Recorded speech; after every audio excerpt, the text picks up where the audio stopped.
Shri Shri Radha Madan Mohan Ji Ki Jai. So we're going to read together today the translations, and we'll start with number 29 and go to the end. Maybe this has to be turned on, I'm not sure. Page number 48.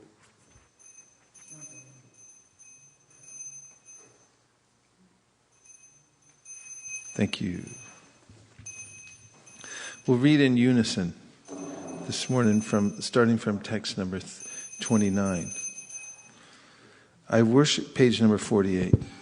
I worship Govinda, the primeval Lord, the first progenitor, who is tending the cows, yielding all desire in abodes built with spiritual gems, surrounded by millions of purpose trees, always served with great reverence and affection by hundreds of thousands of Lakshmis or Gopis. I worship Govinda, the primeval Lord, who is adept in playing on his flute, with blooming eyes like lotus petals, with head decked with peacock's feather, with the figure of beauty tinged with the hue of blue clouds, and his unique loveliness charming millions of cupids. I worship Govinda, the primeval Lord, round whose neck is swinging a garland of flowers, beautified with the moon locket, whose two hands are adorned with the flute and jeweled ornaments, who always revels in pastimes of love, whose graceful threefold bending form of Shyamasundar is eternally manifest. I worship Govinda, the primeval Lord, whose transcendental form is full of bliss, truth, substantiality, and is thus full of the most dazzling splendor. Each of the limbs of that transcendental figure possesses in himself the full-fledged functions of all the organs, and eternally sees, maintains, and manifests the infinite universes, both spiritual and mundane. I worship Govinda, the primeval Lord, who is inaccessible to the Vedas, but obtainable by pure unalloyed devotion of the soul, who is without a second, who is not subject to decay, is without a beginning, whose form is endless, who is the beginning and the eternal Purusha, yet he is a person possessing the beauty of blooming youth. I worship Govinda, the primeval Lord, only the tip of the toe of whose lotus feet is approached by the yogis who aspire after the transcendental and betake themselves to pranayama by drilling the respiration, or by the jnanis who try to find out the non-differentiated Brahman by the process of elimination of the mundane, extending over thousands of millions of years. He is an undifferentiated entity, as there is no distinction between potency and the possessor thereof. In his work of creation of millions of worlds, his potency remains inseparable. All the universes exist in him, and he is present in his fullness in every one of the atoms that are scattered throughout the universe at one and the same time. Such is the primeval Lord whom I adore. I adore the same Govinda, the primeval Lord, in whose praise men who are imbued with devotion sing the mantra suktas told by the Vedas, by gaining their appropriate beauty, greatness, thrones, conveyances, and ornaments. I worship Govinda, the primeval Lord, residing in his own realm, Goloka, with Radha resembling his own spiritual figure, the embodiment of the ecstatic potency possessed of the 64 artistic activities, in the company of her confidantes, Sakhis, embodiments of the extensions of her bodily form, permeated and vitalized by his ever blissful spiritual rasa.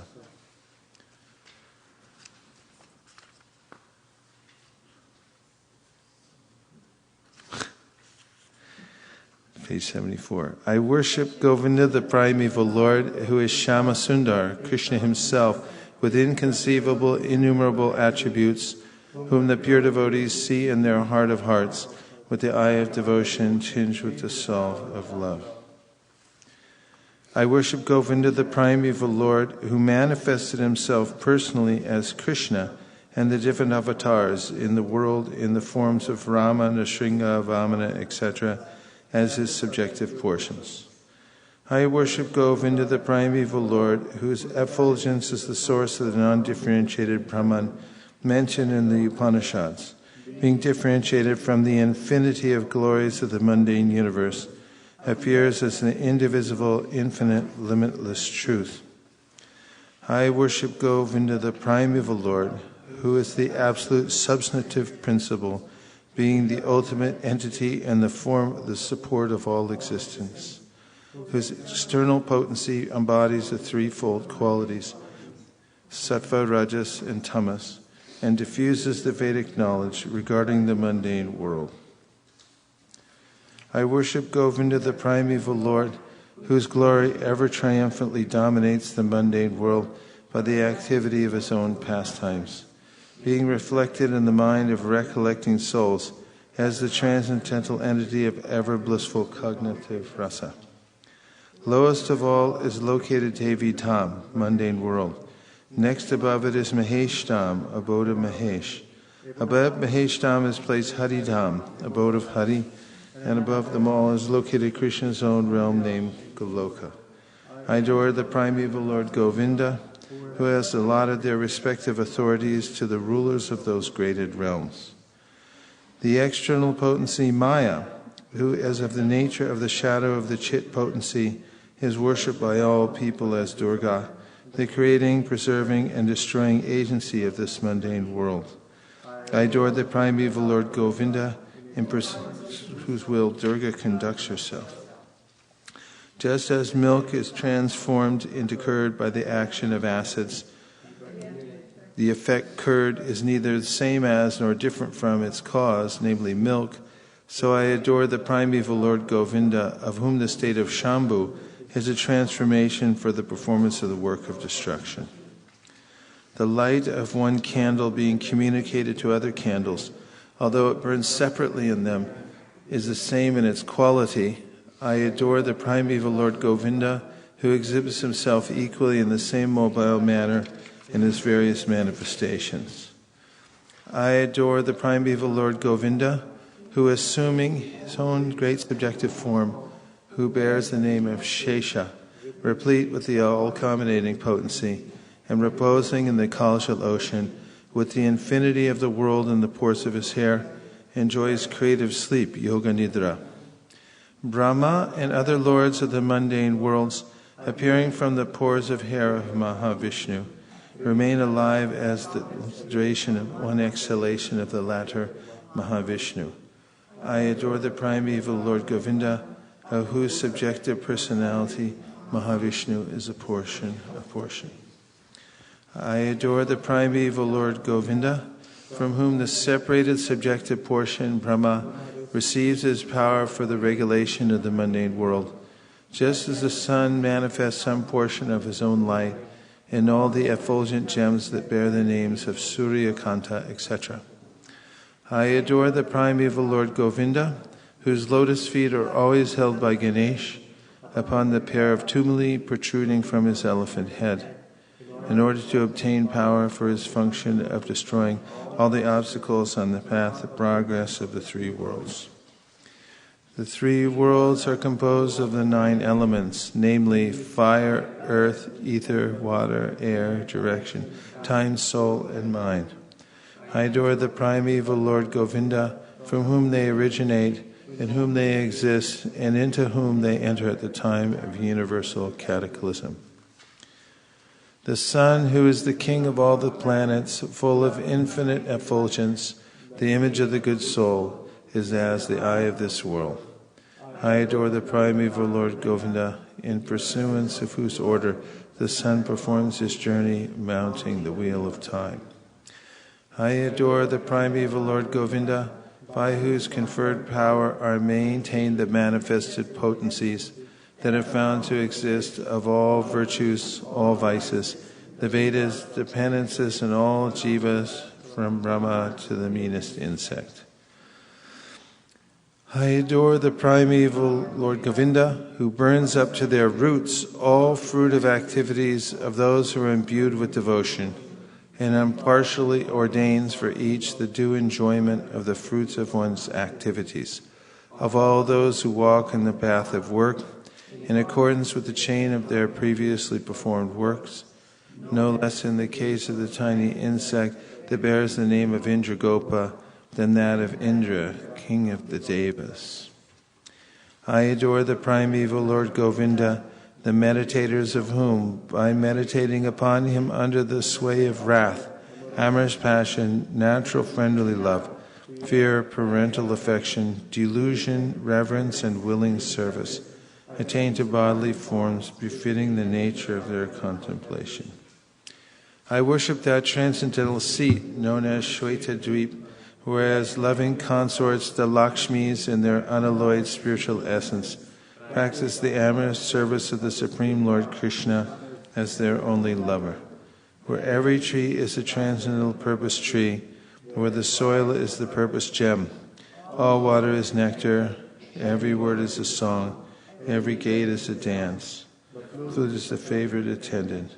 Effulgence is full of transcendental bliss, and the supreme spiritual entities are all enjoyable and tasty. Where numberless milk cows always emit transcendental oceans of milk, where there is eternal existence of transcendental time, who is ever present and without past or future, and hence is not subject to the quality of passing away, even for the space of half a moment, that realm is known as Goloka, only to a very few self-realized souls in this world.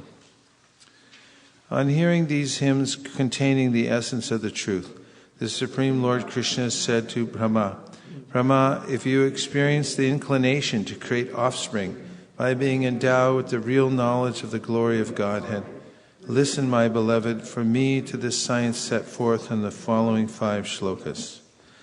When the pure spiritual experience is excited by means of cognition and service, bhakti, super excellent unalloyed devotion characterized by love for Godhead is awakened toward Krishna, the beloved of all souls.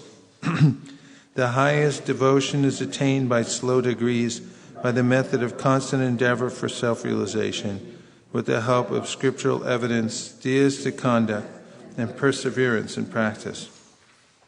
These preliminary practices of devotion, sadhana bhakti, are conducive to the realization of loving devotion.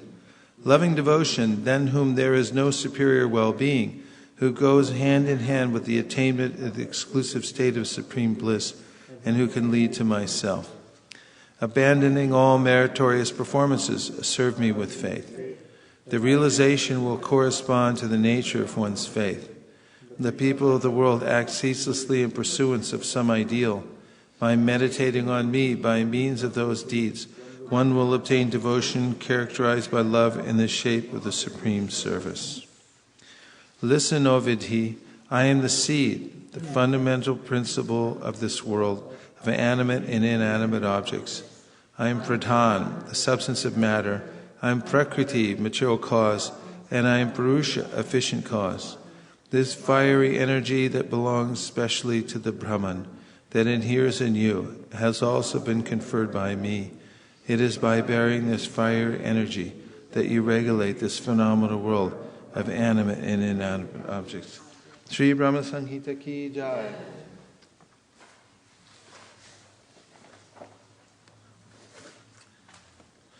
Jaya Radha Madhava Kunja Bihari.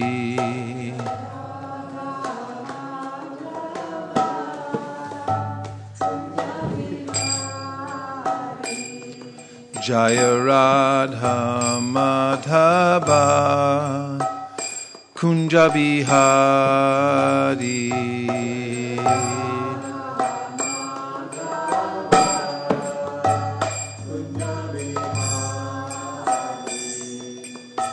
Gopi Jana Vallabha Girivaradhari.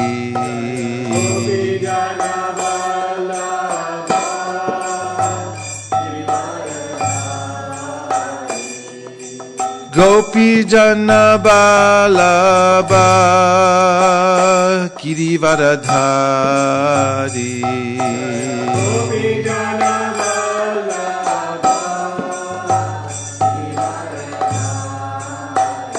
Yashoda Nandana Braja Janaranjana.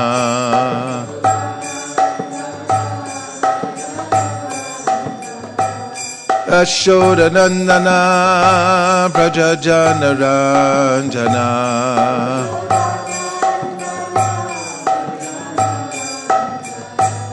Jashoda Nandana Braja Janaranjana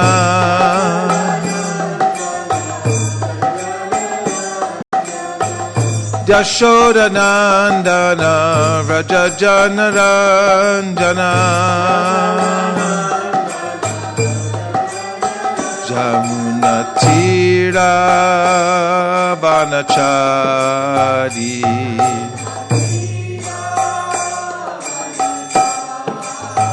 Jamuna Tira Banachari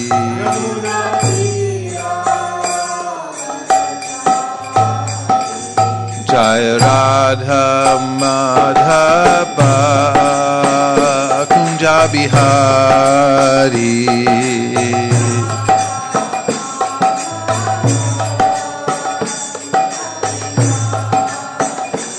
Jaya Radha Madhava Kunja Bihari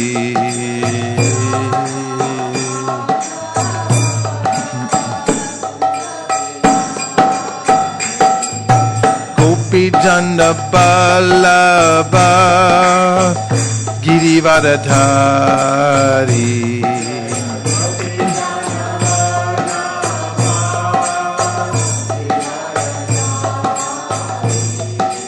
Gopi Jana Balaba Girivadadhari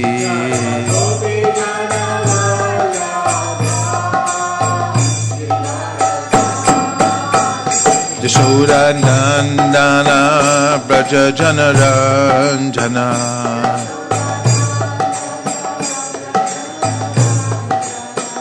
Yashoda Nandana Braja Janaranjana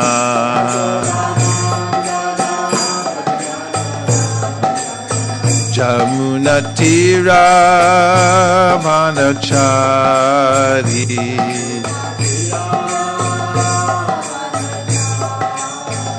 Jamuna Tira Manachari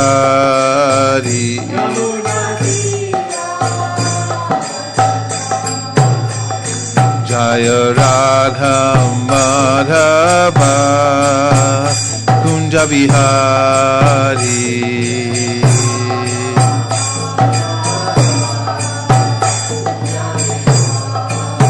Jaya Radha Madhava Kunja Bihari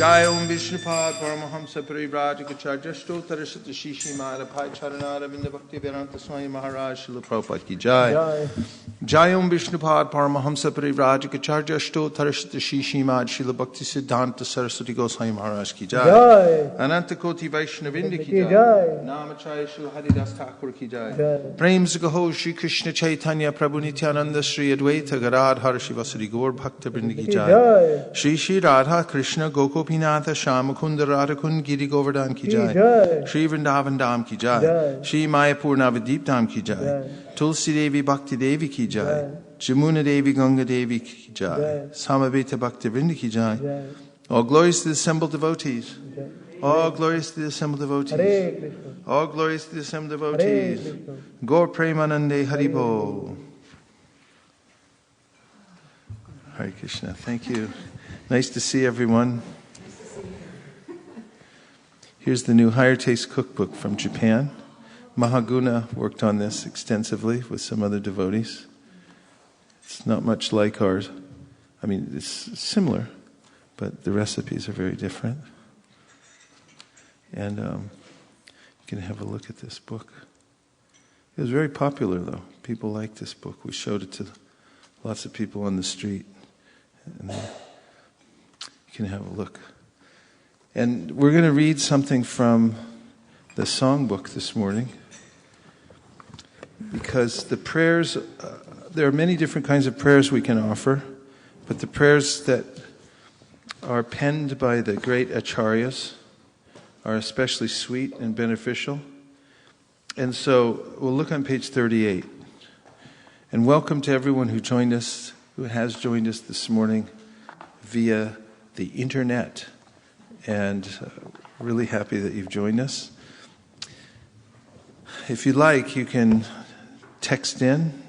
You have a textable phone.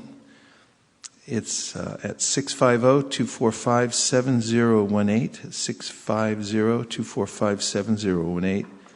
Questions, comments, Haribol, whatever you'd like, please let us know that you're out there. And I'm going to read the translations to this beautiful song, Kirtan, song to be sung at dawn, from the Gitavali by Bhaktivinoda Thakur. When a tinge of red on the eastern horizon heralded the sunrise, the jewel of the twice-born Lord Gaurasundara immediately awakened. Taking his devotees with him, he went all over the countryside visiting the towns and villages of Nadia. The mridangas resounded, tatai, tatai. The cymbals chimed in time, and Lord Gauranga's footbills jingled as his golden form trembled slightly in ecstatic love of God. Lord Chaitanya called out to the townsfolk, "You spend your nights uselessly sleeping and your days decorating your bodies. Now just fill your mouths with the vibration of the holy names, Mukunda Madhava Yadava Hari, chanting without offense. You have achieved the rare human body. Don't you care for this gift?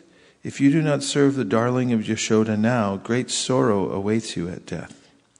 Each time the sun rises and sets, a day passes and is lost. Then why do you remain idle and refuse to serve the Lord of the heart? Understand this essential fact. Life is temporary and full of all kinds of miseries, so make it your only business to take shelter of the holy name and always engage in his service. Desiring to bless all souls, the sweet name of Krishna has descended to the material world and now shines like the sun in the sky of the heart, destroying the darkness of ignorance. Drink the pure nectar of the holy name of Krishna and thus satisfy the soul of Bhaktivinoda. There is nothing but the holy name within all 14 worlds.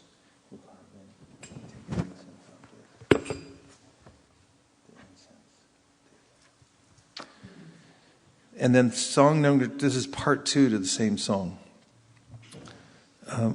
Lord Gauranga is calling, "Wake up, sleeping souls. Wake up, sleeping souls. You have slept so long in the lap of the witch Maya. You came to this world of birth and death saying, 'My Lord, I will certainly worship you,' but you have forgotten this promise and remained in great ignorance. I have descended just to save you, except for me, who is your friend. I have brought the medicine to eradicate the disease of illusion. Now pray for this Harinam Mahamantra and take it." Bhaktivinoda fell at the lotus feet of Lord Gauranga, and after begging for the holy name, he received that Mahamantra.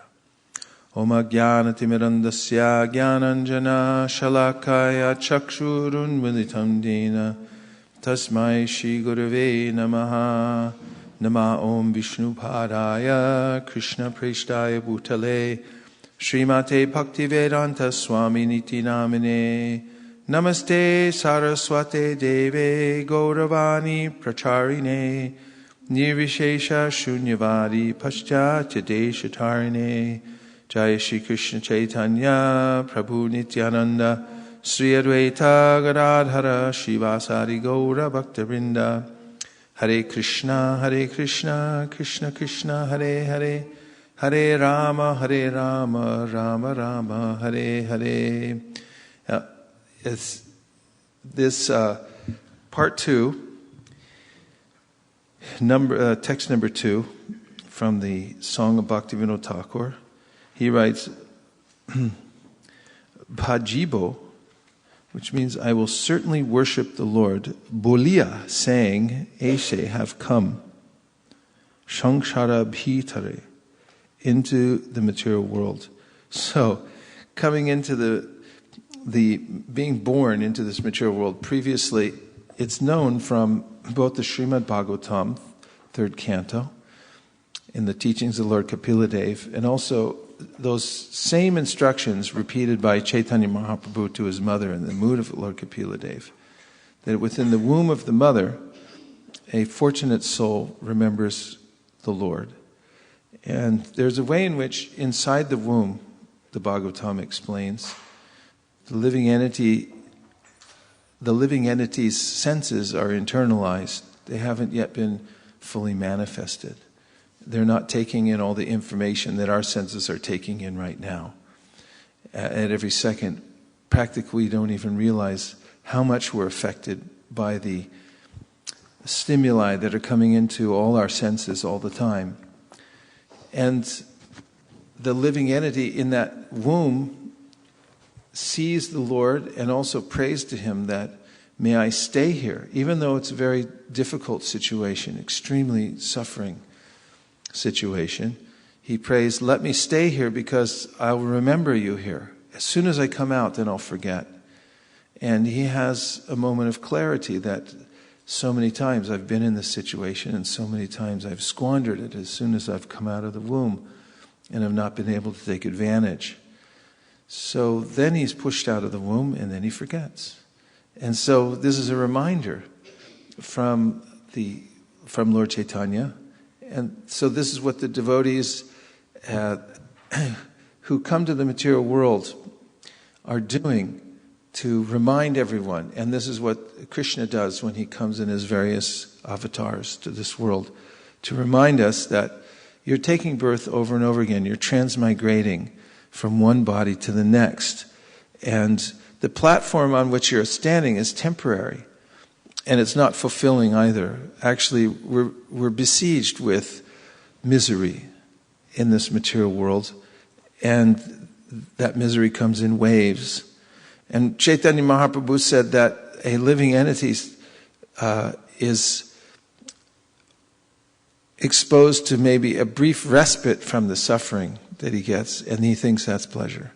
And he gave the example of a dunking board, which was used in medieval times and also by the Bush administration, that they would take a prisoner and they would dunk him underwater and then lift him up for just a gasp of air and then push him back down again, just so he didn't die, but so he was suffering like that. And those few breaths and seconds that he gets in the interim, he thinks this is happiness. But actually, there's an onslaught of misery, and we're suffering because of it in the material world. So now the reminder comes, Bhajibo, you said this, Bolia. Bhajibo Bolia, you already said, I'm going to worship you, and now you forgot, so I'm reminding you. So, Bhulia Rohile, you have forgotten, Bhulia Rohile Tumi, and you have remained Abhijara Bhare, in the darkness of ignorance. So, you made a promise, you sincerely wanted to do it, but you forgot. So, it's important to remember where we are and what is our situation. And that is one of transmigration from one body to the next. Now in the Bhagavad Gita, which maybe we'll have a look at. May I have a Bhagavad Gita? Krishna talks about how we're changing bodies from boyhood to youth to old age. And then he says something very profound. And that is that in the similar way that we're changing bodies from boyhood to youth to old age, we similarly change into another body at death.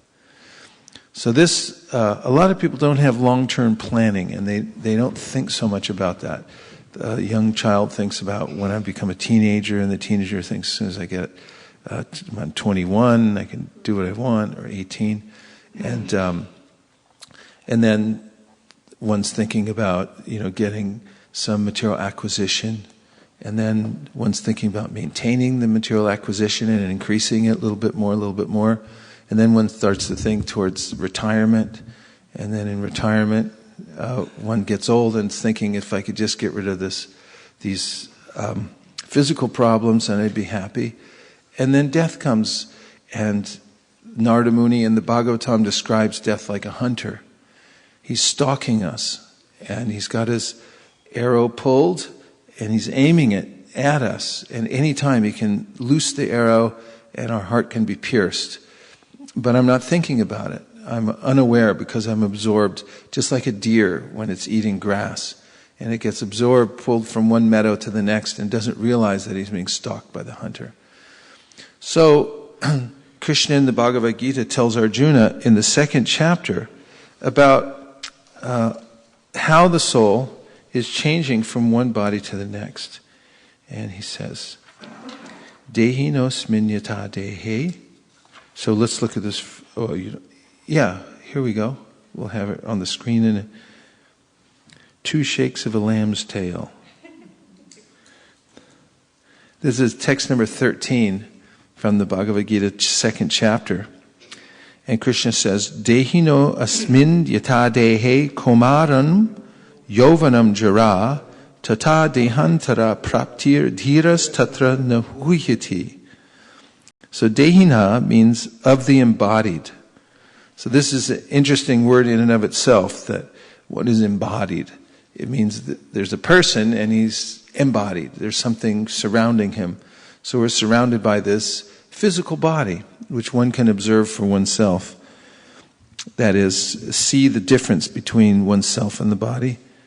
Asmin, in this, yata, as, dehe, in the body, Kumaram, boyhood, Yauvanam, youth, Jara, old age, Tata, similarly, Deha antara, of transference of the body, Prapti, achievement, Dhira, the sober, Tatra, thereupon, na, never, Huyati, is deluded.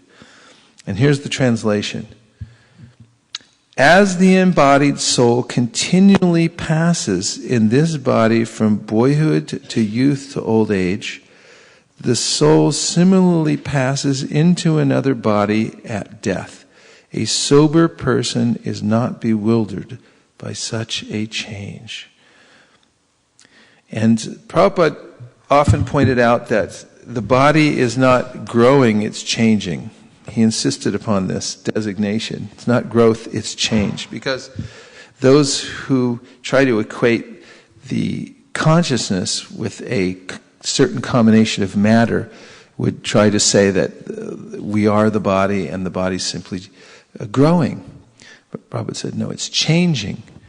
And that means that we're the steady or the constant within the body, the consciousness, but the body is continually changing.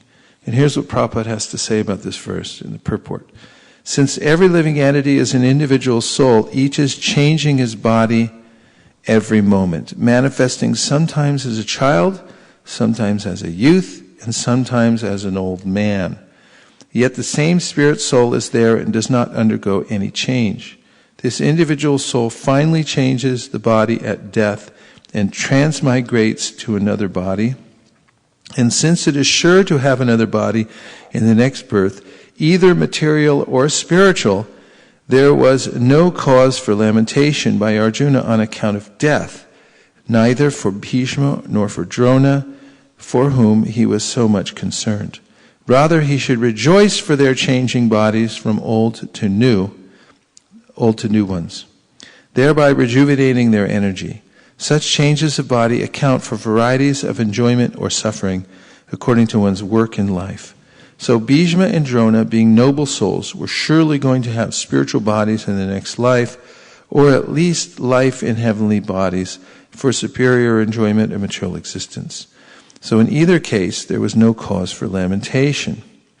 Any man who has perfect knowledge of the constitution of the individual soul, the supersoul, and nature, both material and spiritual, is called dhira, or a most sober man. Such a man is never deluded by the change of bodies. So what did we hear so far? There's 2 paragraphs so far. Just give a summary of the first paragraph.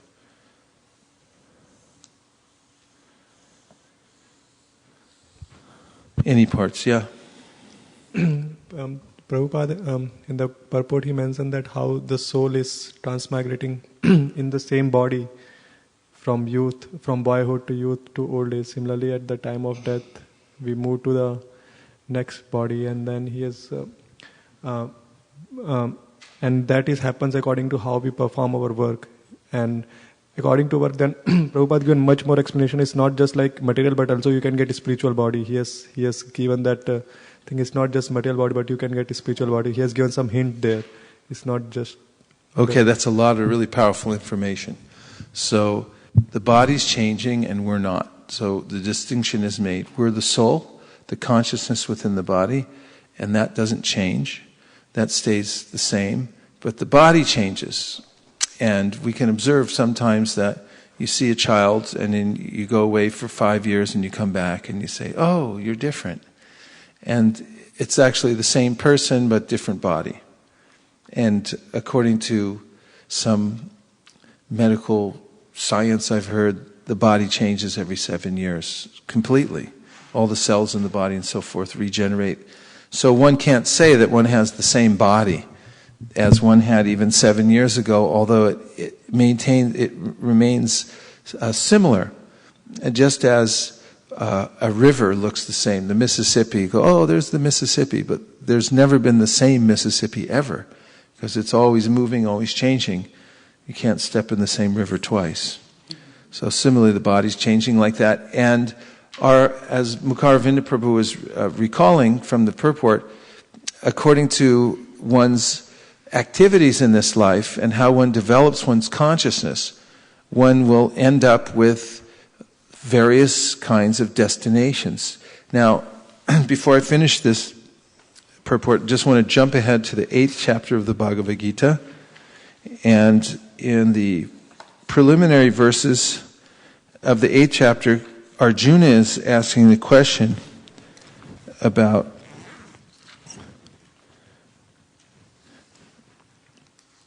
the karma. What are fruit of activities, he wants to know. And Krishna answers in the 3rd verse of the 8th chapter. He says, action pertaining to the development of the material bodies of the living entities is called karma, or fruit of activities.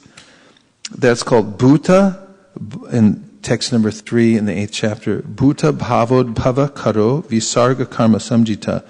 So this phrase, bhuta bhava udbhava kara, producing of material bodies of the living entities. So you're producing various material bodies. How? Visarga, there's a creation. Karma, fruit of activities, samjitaha. Your work, your karma that you're doing now, it is developing future material bodies. Bhuta bhavod bhavakaro visarga karma samjitaha. That is called karma. And in the purport to this verse, Prabhupada comments that at the end of the first paragraph, when the living entity is in material consciousness, he has to take on various bodies in the material world. That is called karma, or varied creation by the force of material consciousness. Now this is very important to hear this last sentence. This is called karma, or varied creation by the force of material consciousness. So we will be forced by a higher arrangement, according to our consciousness at the time of death, into another situation. And we'll be helpless. So now we have an opportunity to cultivate knowledge. Back to text 13 in the 2nd chapter, and to the 2nd paragraph, Prabhupada writes, any man who has perfect knowledge of the constitution of the individual soul, the supersoul, and nature, of which 3? Soul, supersoul, and constitution of the individual soul, the supersoul, and nature, these 3 things, both material and spiritual, is called dhira, or a most sober man. Such a man is never deluded by the change of bodies. So that's an amazing feat, to not be affected by the change of bodies. And one has to be in perfect knowledge of the soul, the supersoul, and matter, and know how all these energies are working in order to be not affected by this change of body. And then one is called what? Dhira, or undisturbed, not disturbed. So, Prabhupada continues in this purport. The Mayavadi theory of oneness of the spirit soul cannot be entertained on the ground that the spirit soul cannot be cut into pieces as a fragmental portion. Such cutting into different individual souls would make the Supreme cleavable or changeable against the principle of the Supreme Soul's being unchangeable. As confirmed in the Gita, the fragmental portions of the Supreme exist eternally, sanatana, and are called shara. That is, they have a tendency to fall down into material nature. So although the soul is the same quality as Krishna, although because it's tiny, chitkana, it's a particle of consciousness, and eternally so, it has a tendency when in proximity to material nature to become overwhelmed by the material nature. Whereas Krishna doesn't have that tendency because he's the controller of all energies. Continuing, these fragmental portions are eternally so, and even after liberation, the individual soul remains the same, fragmental. But once liberated, he lives an eternal life in bliss and knowledge with the personality of Godhead.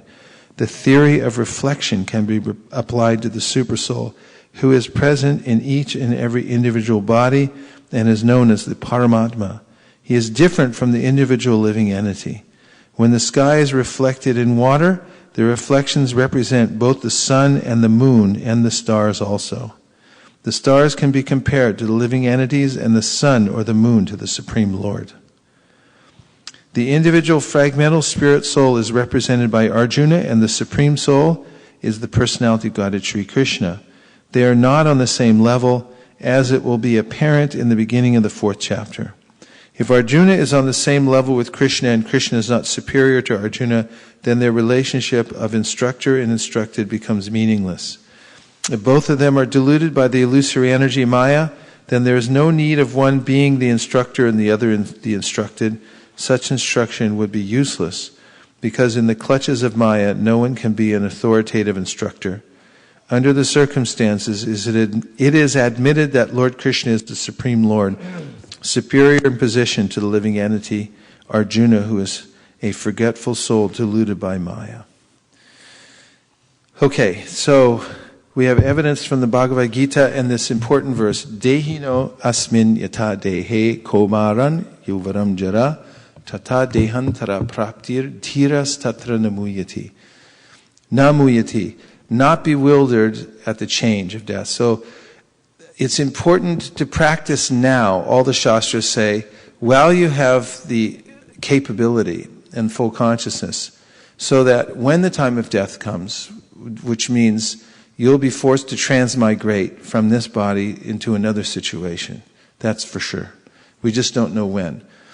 You will have the strength of purpose, the clarity of mind, fixity of heart, and so that you can not be bewildered. And in the Gita, also in the 8th chapter, Krishna describes how whatever you're fixed on at the time of death will determine your next situation, whether material or spiritual. And there are 8,400,000 species of life, and they're there to accommodate various kinds of consciousness of the living entity who desires to enjoy varieties of happiness in the material world. So you can have various bodies. But those who are fixed in Krishna consciousness, who are remembering Krishna with love and devotion at the time of death, Krishna says, they come to him. And they take up their service. For instance, if you're engaged as a pujari here, like our Bali Mardan Prabhu, who faithfully comes in here every Saturday morning to perform deity worship for Shri Shri Radha Madan Mohan. His meditation is he wakes up, I'm just guessing, but he wakes up early and then he's thinking, I have to go worship the deities. And he's looking forward to it, to coming here. Otherwise he wouldn't do it so steadily.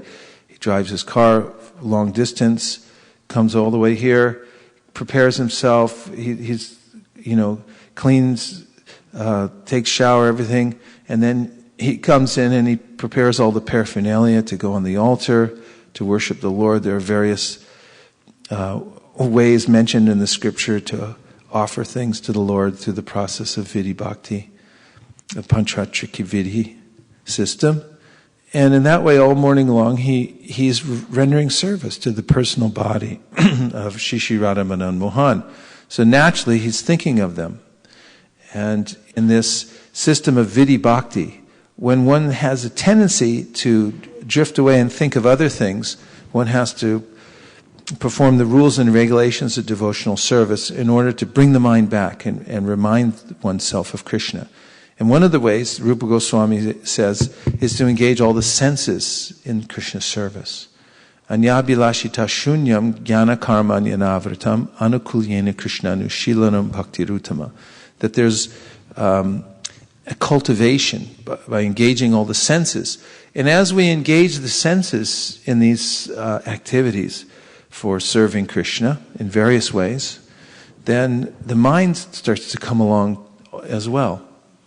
Later on in Bhava Bhakti, the goal of Vidhi Bhakti is Bhava Bhakti, and the goal of Bhava Bhakti is Prema Bhakti. The mind will naturally be fixed on Krishna out of affection, and there's a natural attraction. And then when one is doing ordinary work, for instance, when one is working in the office or doing whatever work one has to do for one's livelihood, one will have to bring one's mind back to the task at hand because it'll keep going to Krishna, rather than it's always drifting away from Krishna and you have to bring it back. It goes the other way when one develops this Bhava Bhakti. So, in the 8th chapter of the Gita, Krishna says, Yang yang vapi smaran bhavam, tajat yante kalevaram. This word is very jarring. Tajat yante means when you're jerked out of your body, kalevaram means the body. Tajat yante kalevaram, you're going to be pulled out of this body at some point. So he said, whatever your bhava is at that time, wherever your mind is naturally going, wherever your emotions are naturally flowing, at that time, you'll flow in that direction also. And there's a flavor to your consciousness according to how you've associated yourself in this world. Shariram yaravapnoti yachap yukramatishwaram grihit vaitani samyati vayur gandam ivashayat. Just like the wind, Krishna says, that passes over various substances, it carries the aroma, or not, of those places. And similarly, as we associate ourselves in this material world, our consciousness takes on a certain kind of flavor.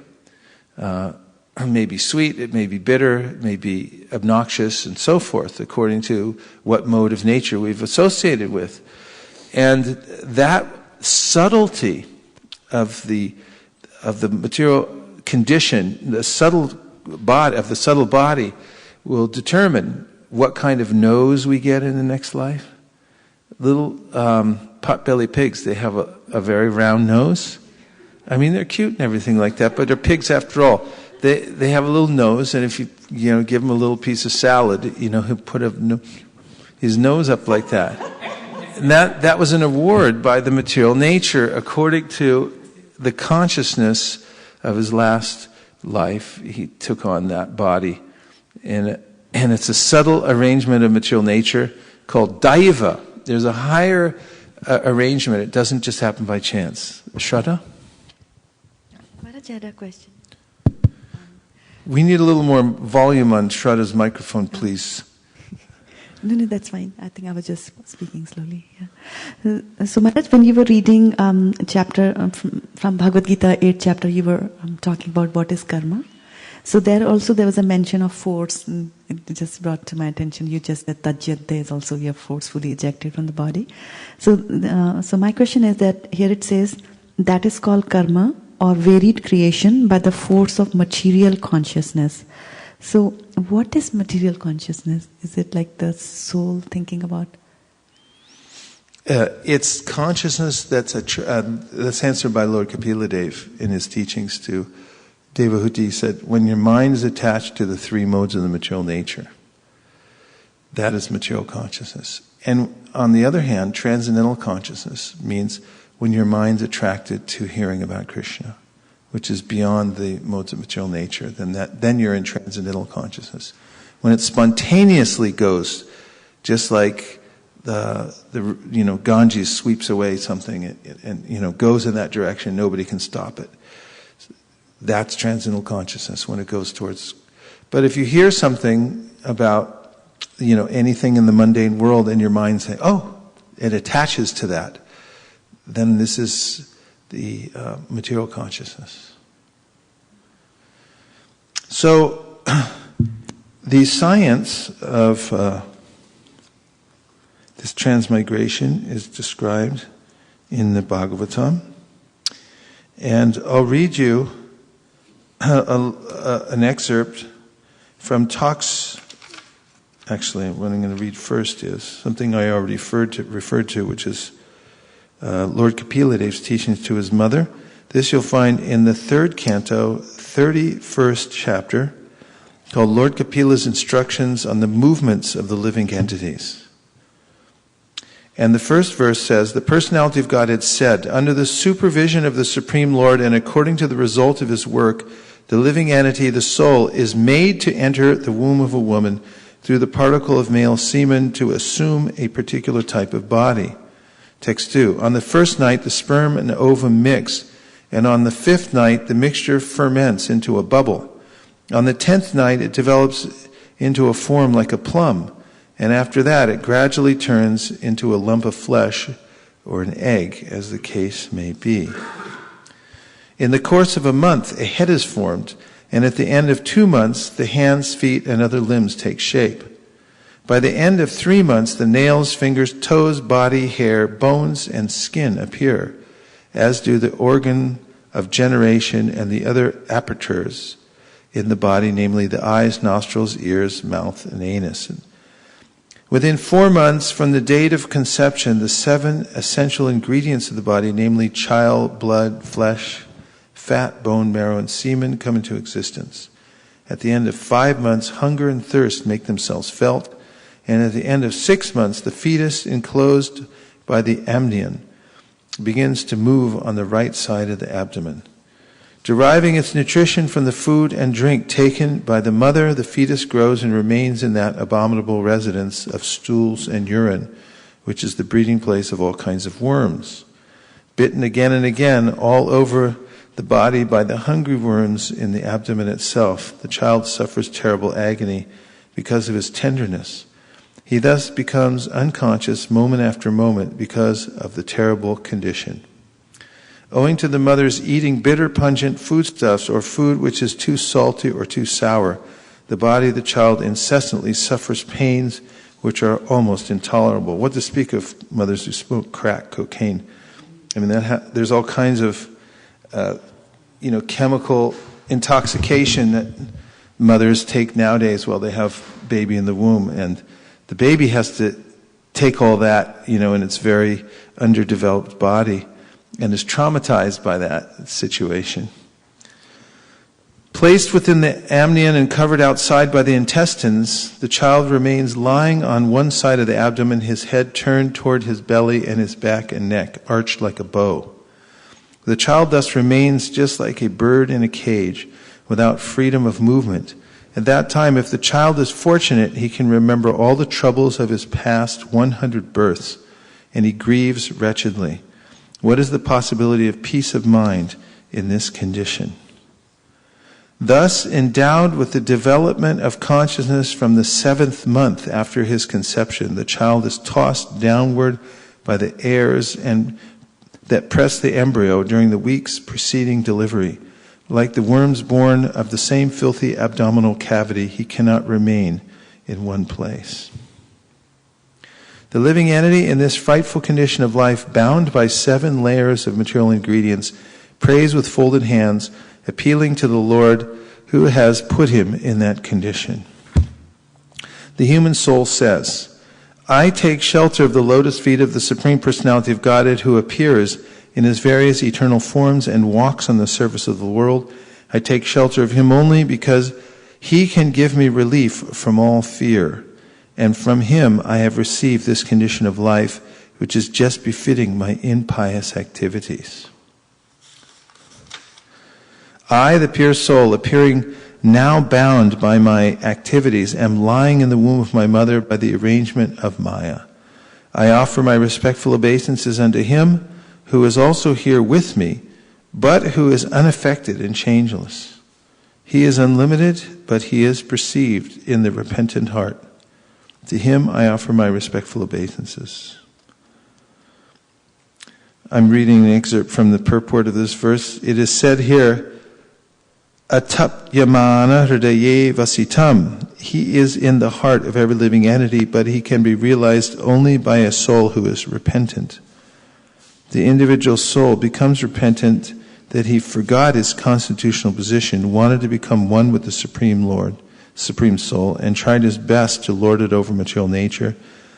He has been baffled, and therefore he is repentant. At that time, supersoul, the relationship between the supersoul and the individual soul, is realized. Text 14, I am separated from the Supreme Lord because of my being in this material body, which is made of 5 elements, and therefore my qualities and senses are being misused. Although I am essentially spiritual, because the Supreme Personality of Godhead is transcendental to material nature and the living entities, because he is devoid of such a material body, and because he is always glorious in his spiritual qualities, I offer my obeisances unto him. The human soul further prays. The living entity is put under the influence of material nature and continues a hard struggle for existence on the path of repeated birth and death. This conditional life is due to his forgetfulness of his relationship with the Supreme Personality of Godhead. Therefore, without the Lord's mercy, how can he again engage in the transcendental loving service of the Lord?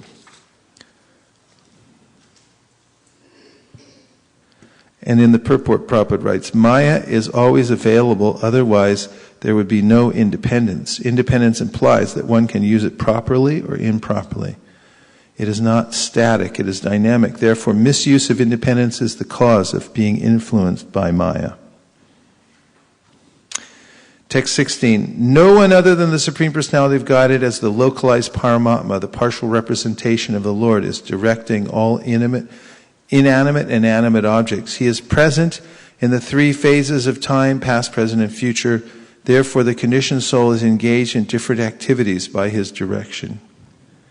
And in order to get free from the threefold miseries of this conditional life, we have to surrender unto him only. 17. Fallen into a pool of blood, stool and urine within the abdomen of his mother, his own body scorched by the mother's gastric fire, the embodied soul, anxious to get out, counts his months and prays, O my Lord, when shall I, a wretched soul, be released from this confinement?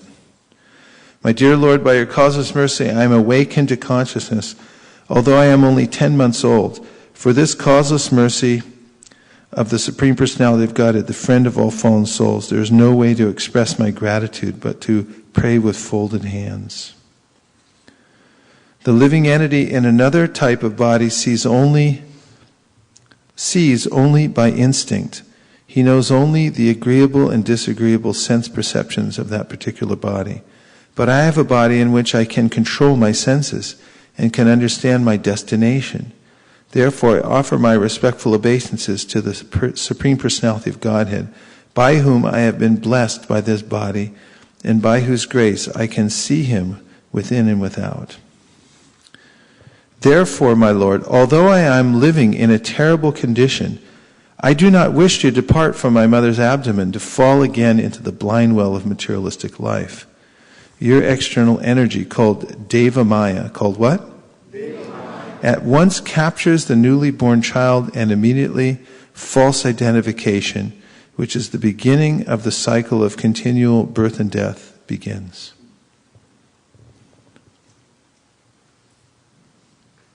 And in the next verse, Tasmadaham vikata viklaka udarishya atmanam ashu tamasa sudritat manaiva.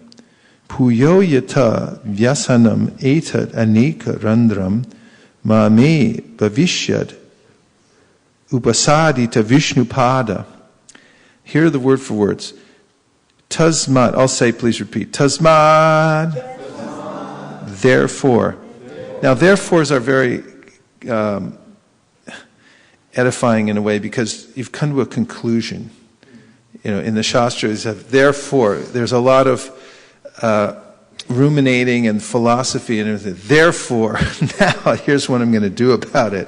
So it's a nice place, a nice way to start a verse. Tasmat, therefore, aham, I, vigata, ceased, viklava, agitation, udarishe, shall deliver, atmanam, myself, ashu, quickly, tamasa, from the darkness, surida atmana, with friendly intelligence, eva, indeed, bhuyaha, again, yata, so that, vyasanam, plight, etat, this, anekarandram, entering many wombs, ma, not, may, my, bhavishyat, may occur, upasadita, placed in my mind, Vishnupada, the lotus feet of Lord Vishnu. So all this, earlier we had referred to a poem by Bhaktivinoda Thakur in which he says, Bulia, Bhajiba Bulia Eshe, Shankshara Bitare, that Bulia Rohile Tumi, Abhijarabhare, that he's reminding, you've promised these things, you've gone through this before, and now we're actually hearing the psychology of the living entity within the womb, of what it is he promised, what it is he was thinking, and to be reminded of that. Oftentimes in some sort of dangerous situation or trauma, when we have a near-death experience, we may be also reminded of this and think, I promised really that I was going to be good in this life. I was going to actually pursue a life of piety and try to reach God, but I because of the intoxication of the lower modes of material nature, I've thrown that all away. I've thrown caution to the wind again. Caution to the wind again. And now I was bewildered. Sometimes material nature knocks some sense into me. And I suddenly have this stark realization, I should become sober and serious and so forth. And that works for a few minutes. Oftentimes at a funeral, when the body is being burned and so forth, people will remark that, why am I working so hard? And, I have so many attachments and I should give all these things up. And they really mean it at the time. But a few days later, life goes on and Maya is very strong and sweeps one away and one forgets. So this reminder is important. Bulia, what is it? Bhajibo bulia eshe, shangshara bitare. He's reminding this about the shangshara bitare. You're being swept away by this thing. So reform your consciousness now. And one of the ways we just heard about is repentance. It's very powerful. There's a kind of purifying force to repentance that helps to clarify the consciousness and move forward. And so here's the translation. Therefore, without being agitated anymore, I shall deliver myself from the darkness of nescience with the help of my friend, clear consciousness. Simply by keeping the lotus feet of Lord Vishnu in my mind, I shall be saved from entering into the wombs of many mothers for repeated birth and death. Now we can attain this daily by chanting Hare Krishna. We can take shelter of our friend, clear consciousness, because Krishna is present in his name, and he's present in the Bhagavad Gita and the Srimad Bhagavatam. Therefore, this simple process of daily taking this medicine, Enechi Ashaudi Maya, Nashi Bharolagi, is a subsequent verse after this reminder that you've been in Maya all this time. You promised you were going to actually pursue devotional service, but as soon as you came out of the womb, you were swept away again. Everyone was goo-goo goggling at you, and then you just thought, I'm pretty cool, and give me something to eat. And then, you forget. You got to go to kindergarten and all that stuff. It's very traumatic. And the whole experience of being in a new body and learning how to use it and everything like that, it actually becomes all-consuming until one comes to a point where one has some clear consciousness. So this is our real friend, clear consciousness. So this is Krishna. This is Buddha Yoga. When one gets this clear consciousness, and it is direction, form direction, is the intelligence coming from the Supersoul. And this is our friendly direction, as Krishna says in the Bhagavad Gita, Sarvasya chaham hridisani vishto mataksmitir jnanam apohanam cha, that he's giving this remembrance, knowledge, and forgetfulness according to our desire. And he's always ready to give us, and always giving us proper direction. I, out of a causeless unwillingness to follow it, then insist on something else. Just as a child might insist from a parent on something that's unhealthy, and to keep saying over and over and over again, give it to me, give it to me, give it to me. And then reluctantly, the parent makes some arrangement. Like Prabhupada described how one of his young sons kept wanting to touch the spinning table fan, and Prabhupada kept pushing his hand away. And finally, Prabhupada's friend said, "Why don't you let him try it?" So he turned the fan down and he touched it and he cried and he never touched it again. And so there's a way in which my unreasonable desire to interact with material nature sometimes goes is fulfilled by Krishna out of a sense of he'll give us what we want. So once we get this clear consciousness, praying to the Lord, it's a friendly intelligence, suridita manaiva, then we can act correctly. Now the next verse, 22, Lord Kapila continued, the 10-month-old living entity has these desires even while in the womb. While he thus extols the Lord, the wind that helps parturition propels him forth with his face turned downward so that he may be born.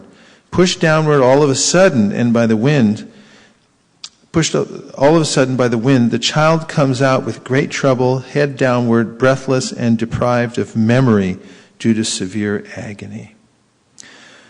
The child thus falls on the ground, smeared with stool and blood, and plays just like a worm germinated from the stool. He loses his superior knowledge and cries under the spell of Maya. So he loses the superior knowledge that he has. Gate jnane. He loses that sense, the clear intelligence. After coming out of the abdomen, the child is given to the care of persons who are unable to understand what he wants, and thus he is nursed by such persons, unable to refuse whatever is given to him. He falls into undesirable circumstances. Now this is again nature's arrangement because of my past activities. I may have clear consciousness in the womb and think that I want to be good, but once I come out, I get what I get. I get what I get. Now my parents may give me all kinds of food that is karmically very entangling, but I can't do anything about it. I'm helpless. I just say, here, take this. And they raise me like that, and that's because of my past activities. Again, I'm helplessly forced into this situation. And once I've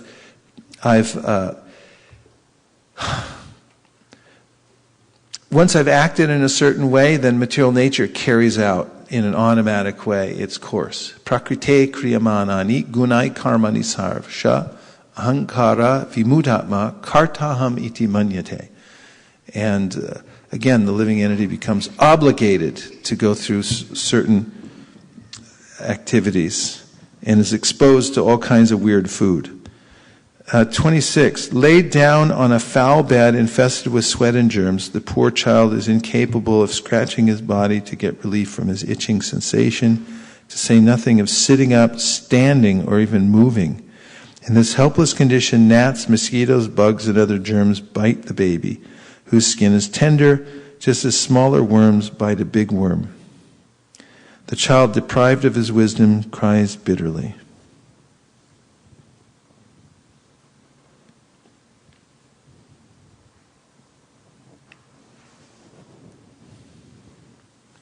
In the purport, Prabhupada said, it is assumed that even if a person acquires some spiritually uplifting knowledge, circumstantially he is prone to forget it.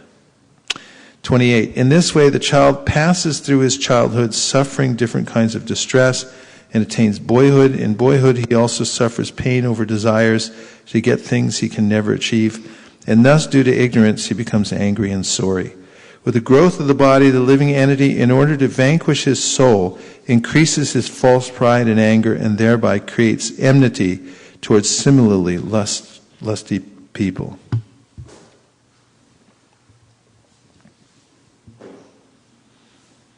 By such ignorance, the living entity accepts the material body, which is made of 5 elements, as himself. With this misunderstanding, he accepts non-permanent things as his own and increases his ignorance in the darkest region. So, he goes on from there describing how the living entity becomes again entangled in the material world. Yes, Lavanya. Hare Krishna, Guru Maharaj. Maharaj, the way you've described it, I feel like just like we go through happiness and sadness and there's a cycle, it seems like we go through a cycle of knowledge and ignorance. That we will get to a point where we will pray to the Lord and we will get clear consciousness, and then again we will go back to being as lowly as we started. And it's towards death. The Lord is death, and when He arrives, again we wake up. Though we have made our mistakes, we get a moment of clear consciousness at birth and at death. And why is that? Why do we do that cycle along with everything else? Why can't we just wake up? Because, you get that clarity, and then you have to go back into Maya and you become helpless. And as you've explained, if you're helpless, then it's back to square one all over again. Mm-hmm. What is the meaning of that cycle? Is there a purpose to doing that? Well, you're not quite out of the water yet, and you have to actually develop to a certain point in order to be able to help yourself and to be above the modes of material nature. Naturally, that's our situation, but when we've fallen into the modes of material nature and we're overwhelmed by them, we have to be rescued. And there's a way in which, until we're completely cured from that and come to a higher position, the disease is still there and relapses. So Chaitanya Mahaprabhu took away Sanatana Goswami's expensive blanket. Even when he came to surrender, and Mahaprabhu kept looking at him like, what's with the blanket? And then, Sanatan was intelligent, he understood. He doesn't like the blanket, so he went and traded in for an old torn quilt. And then he came back with the quilt, and then Mahaprabhu was happy. And then Mahaprabhu said, a doctor doesn't let the patient keep any of the disease. He makes sure it's all gone. So in a diseased condition, there's relapse all the time. We are pure consciousness, and we may have a glimmer of clarity at any time. There are no atheists in foxholes. And I just described shmashana vairagya. When a person goes to the crematorium, shmashana means ashes. So the body's being burned. Uncle Larry's being burned up, and everyone's going, oh, Larry, and then, a few days later, they have some clear consciousnesses, but then they forget it because they're so overwhelmed by the disease. So one has to actually develop spiritually to be able to overcome this lower nature and the tendency to be attracted to Maya. And until we've come to the point in which we're not swept away by that, and until we become dhira, as was being described earlier, then we may be affected over and over again. Even though we have moments of clarity, we'll again be swept away by the force of material nature. So we should take advantage of those opportunities we have when we have full consciousness. And the Shastra says this, that it's so rare to get a human body, it's temporary, but it's very valuable, and that as soon as one understands what value it has, one should use it as fully as possible. and not hold back at all. Should use every facility one has to advance spiritually, because you don't know how long that will last. And I have some more information about this process of transmigration, which you're really going to like. And if you're online watching this morning, we welcome you. And if you'd like to text in, the number is 650-245-7018.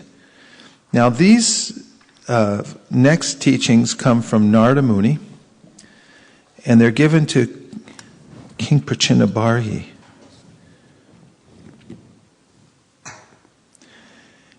And King Prachinabharhi and Narada Muni is trying to disentangle this king from his materialistic tendency. And the king has been engaged in performing these Vedic sacrifices through which one gets elevation to higher positions of happiness in the material world. And that's a ruse, because as Krishna says in the Bhagavad Gita, once you attain some piety in the material world, you rise to higher planets, but then you use up those pious activities just like you use up frequent flyer miles, and then they put you back in coach.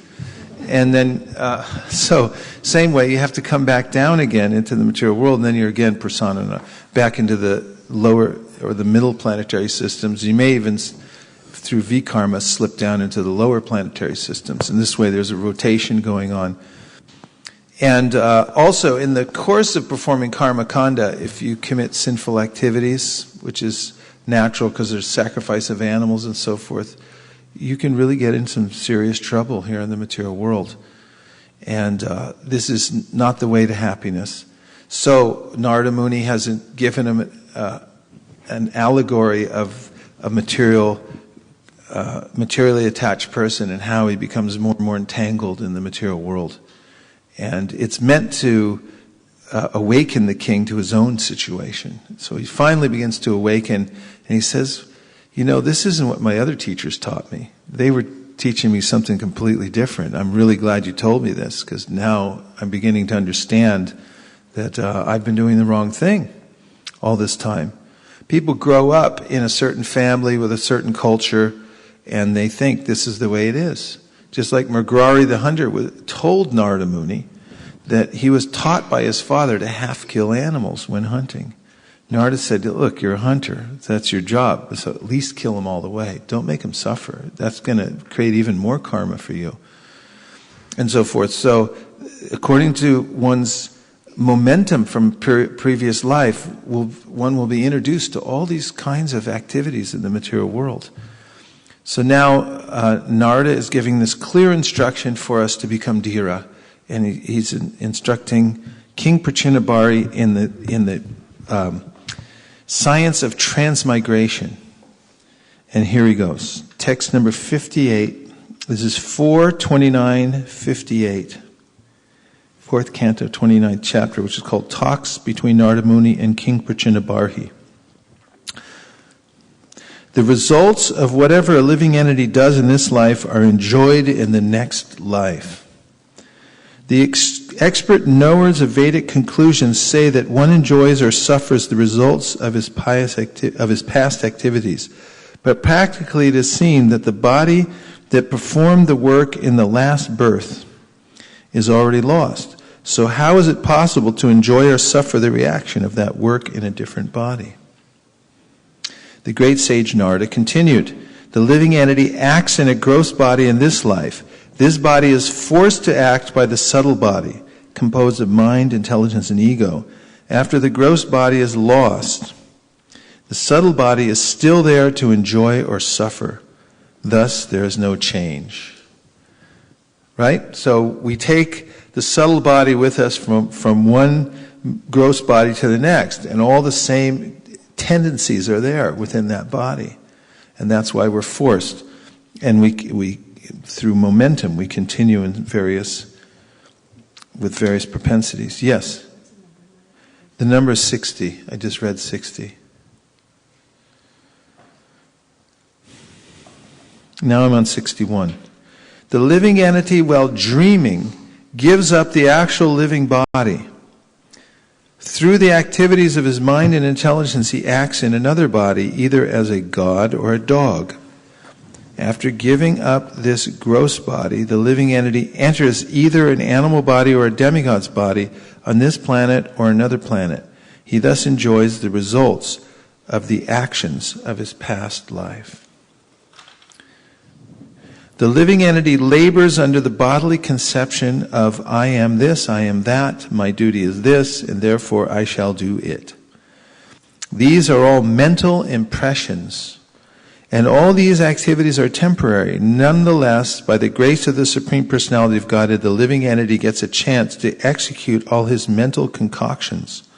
Thus he gets another body. You get that? By the grace of the Supreme Personality of God, the living entity gets a chance to execute all his mental concoctions. So it's the Lord's mercy, actually. He's fulfilling the desires of the living entity. He's concocting all kinds of things. I want that, I want this, I want that. Combination of these. Now all these together. And you know, the Lord arranges these things. We heard it. Bhuta bhavat bhavakaro visarga karma sanjitaha. By force of material consciousness, one gets varied creations in this material world. And so it's the consciousness that needs to be clarified and purified. And therefore Chaitanya Mahaprabhu said, Cheto Darpana Marjanam. Clean the consciousness by this Harinam. And when you do that, then your desire, we don't kill desire, but we purify desire. When the desire is purified, it goes to hearing and chanting. Then purified consciousness means it's attracted to the pastimes of Krishna. And when the mind's going in that direction, we're going in the safe direction. No more transmigration. What is it? Tyaktva deham punarjanma naiti mameti sorjuna. When your mind is so absorbed in hearing about Krishna, you can't think of other things. Or you may think of other things out of duty, but your mind is really going towards Krishna. That's healthy spiritual life. And that means you're not going to transmigrate again into another material body. But, nunam pramata kurite vikarma. Krishna says, Lord Kapila says, Lord Rishabhadev says, if you have a tinge of this material consciousness, if your consciousness is colored by the desire to enjoy the modes of material nature, then material nature will fulfill your desire through the agency of the Supersoul. He arranges for you. He's giving you what you want. So, it is imperative to take up the process of Krishna consciousness. In the beginning, it has to be done by force.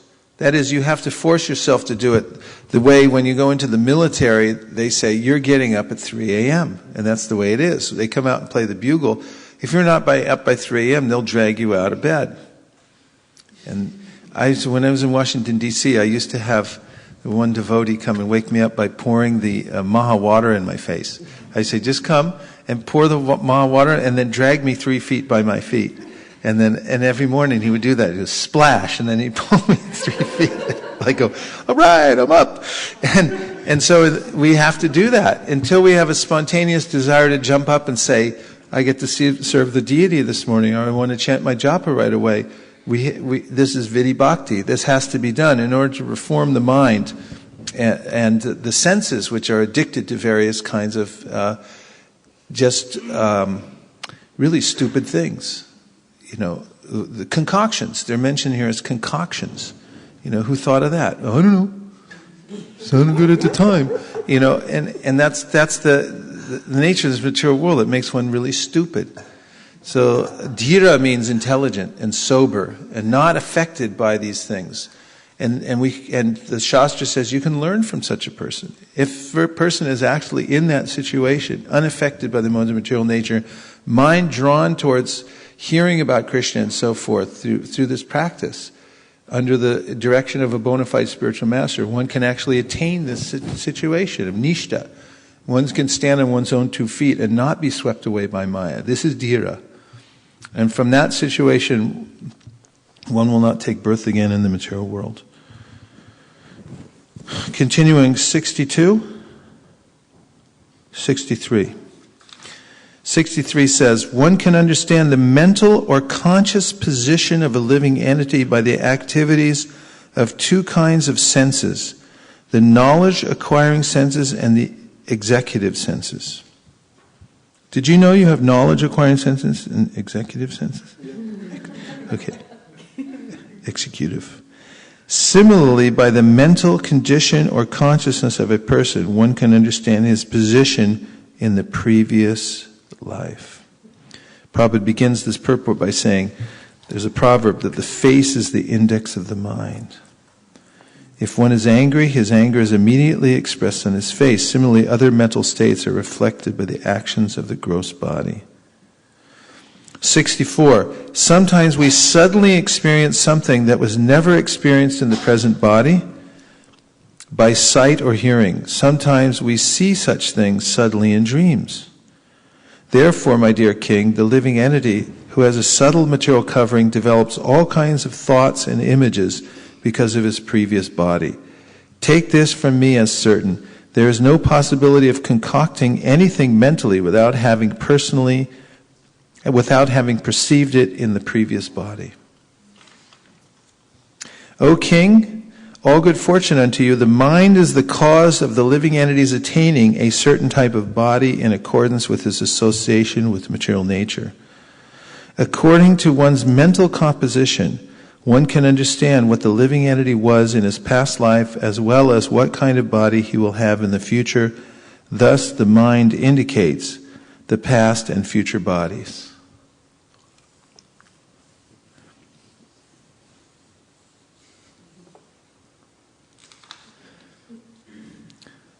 Sometimes in a dream we see something never experienced or heard of in this life, but all these incidents have been experienced at different times, in different places, and in different conditions.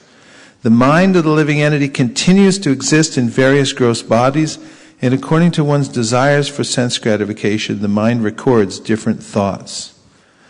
In the mind, these appear together in different combinations. Therefore, these images sometimes appear as things never seen or never heard before.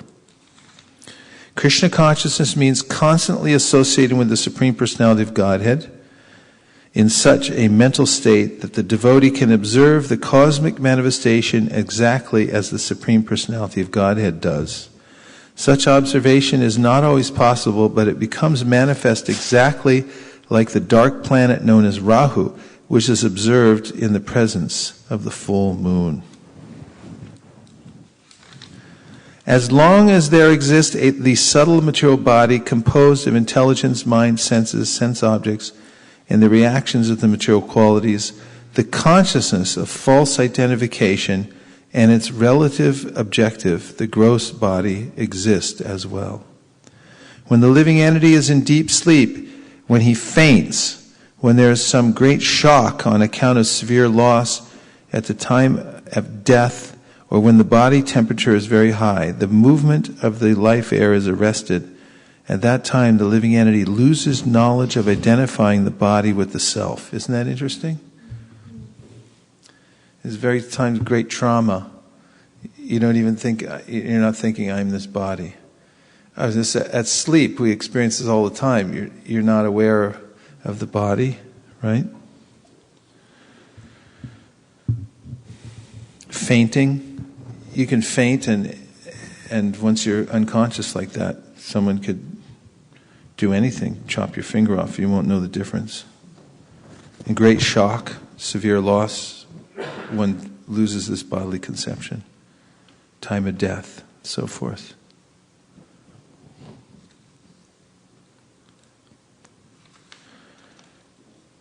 (72) When one is a youth, all the 10 senses and the mind are completely visible. However, in the mother's womb or in the boyhood state, the sense organs and the mind remain covered, just as the full moon is covered by the darkness of the dark moon night. So I was speaking about this earlier, how when the baby's in the womb, the senses are internalized; they're not fully manifest yet. So, and also sometimes when babies are born, people think, oh, they're very innocent, but that's because their senses aren't manifested yet. And when they do, as one of our youth directors used to say, every parent has a pure devotee. Till they have a little hair on their legs. And then he'd say, then that's, they can go any direction, really.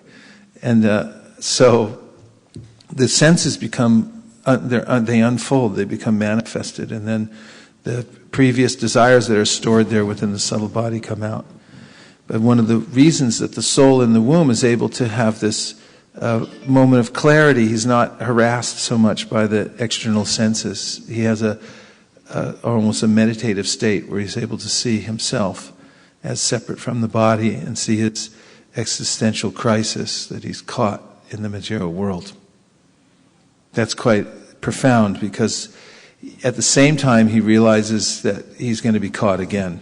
And this is kind of a scary situation, to be in the womb and to realize that I'm caught in this unsavory situation, and as soon as I get out, you even remember your past 100 births, it says.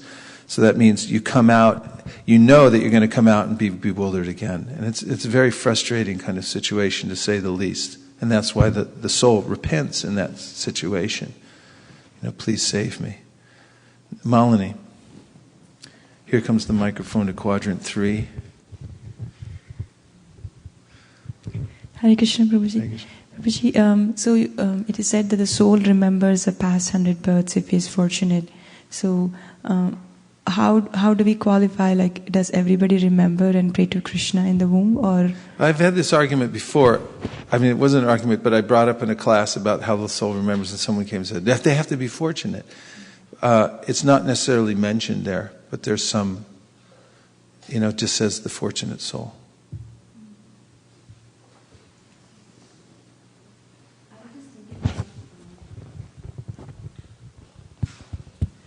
I was just thinking about how dangerous it is to have material desires. Like Prahlad Maharaj asked for only that benediction, and from the core of my heart there should not be any material desires, because if you have material desires, then you get a body, you go through the womb and suffer everything in the womb, you have moments of repentance, but you come out, you forget, and then your family helps you in forgetting even more. And I was thinking, we were reading that the child is crying and the family doesn't know what the child wants. And it's good to be born in a devotee family that way, because I've heard so many of devotee parents tell me that, hey, we have this little one and he cries, and when we say Hare Krishna, he stops crying. So just thinking that's what the child really needs, and how many parents know that that's what the child is asking. Yeah, it's actually satisfying to the heart to see a child born into a devotee family where he's getting all kinds of spiritual care, and opposite, to see a baby born into a family where they're giving him, they may feed him all kinds of vikarmic food and everything like that. Just seeing baby has to eat it. That's the way it is. And also how important it is to have association when we are going through, like you were explaining to Lavanya Mataji, that we have these moments of realization, but then we have this tendency to fall back, and that's it has to be cultivated. It really has to be cultivated. A couple of examples of the danger or analogies of holding on to material desires. One I heard that I liked very much is that if you say you got your front door open and a cobra slithers into your house and goes behind the couch, and you just, forget it, it's okay, I'll deal with it later. You would immediately move everything out of the house until the cobra was gone.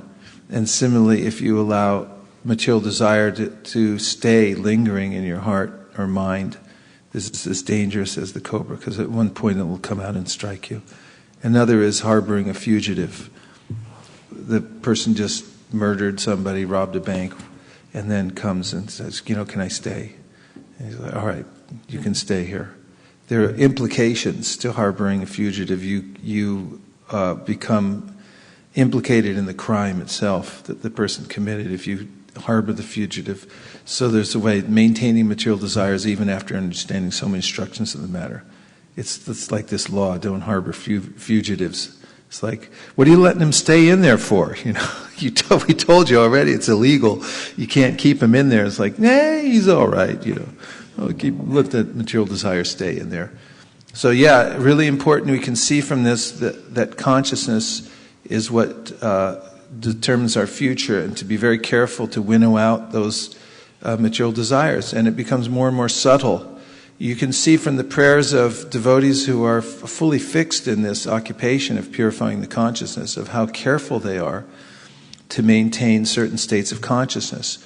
The base instruction, which should be maintained throughout one's practice, is Trinadapi Sunichena, Toror Api Suhishnuna, Amanina, Manadena, Kirtaniyastadahari.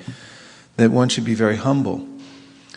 And cultivating humility is very helpful, because then one is able to take instruction, accept chastisement from others in a way in which one can kick out material desires and so forth.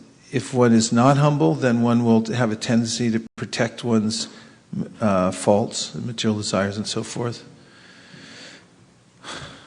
Were you going to say something? Mayapur Bihari Prabhu? Prabhu, a question. Okay. You had touched upon the subtle body. So I just wanted to know a little more about it. I mean, the mind, it says, so does it transmigrate? Is it part of the spiritual body? I mean, the soul transmigrates from body to body. No, it's not part of the spiritual body. We have two material bodies. One's a gross material body, and the other is a subtle material body. And the gross material body is left behind at time of death. And you can see that happen if you're next to somebody who dies. They just totally leave behind the material body. The same nose is there, same eyes, ears, hands, everything's there. But the subtle body's gone. It's moved on to the next destination according to the consciousness. But the definition of liberation given in the Srimad Bhagavatam is when the gross and subtle bodies are both abandoned. The material subtle body is abandoned. One already has spiritual senses, but those senses are now covered by subtle material senses in order to accommodate our interaction with the three modes of material nature. And so when we become liberated, we give up even that subtle gross body. The subtle material body. And the mind is part of that subtle body? Yes. Okay. The mind is a superfluous appendix, or maybe appendix is already, but we are conscious independently of the mind. We don't need the mind, but the mind is given to us as a way to interact with the material nature, just like a virtual reality machine. Right? Lavanya had another point, and then Gandharvika. I'm just trying to wrap my mind around it, because it feels very important, but at the same time, so this is like metamorphosis, that you actually shed everything, including, and you change form, because when you see the subtle body, when you look at the spiritual body with the senses, it's the soul and our spiritual senses with which we can enjoy spiritual life. That is kind of, everything is together with the soul, just that drop, that spot, carries everything? Or do we get it when the soul is released? You get what? We leave the subtle body, the gross body, and yes. Then you acquire liberation. It's just a soul that travels and then it receives a fresh spiritual body? Or is the body, the senses, everything a part of that spark? It's a part of the spark. It just develops. So this knowledge, so then back to the previous question, this subtle body that's transmigrating, the mind, the collection, the three, they transmigrate from body to body, and because of their stored memories of their behavior patterns and all our interactions, we continue to have dreams, desires, and karma. We keep behaving in a certain way.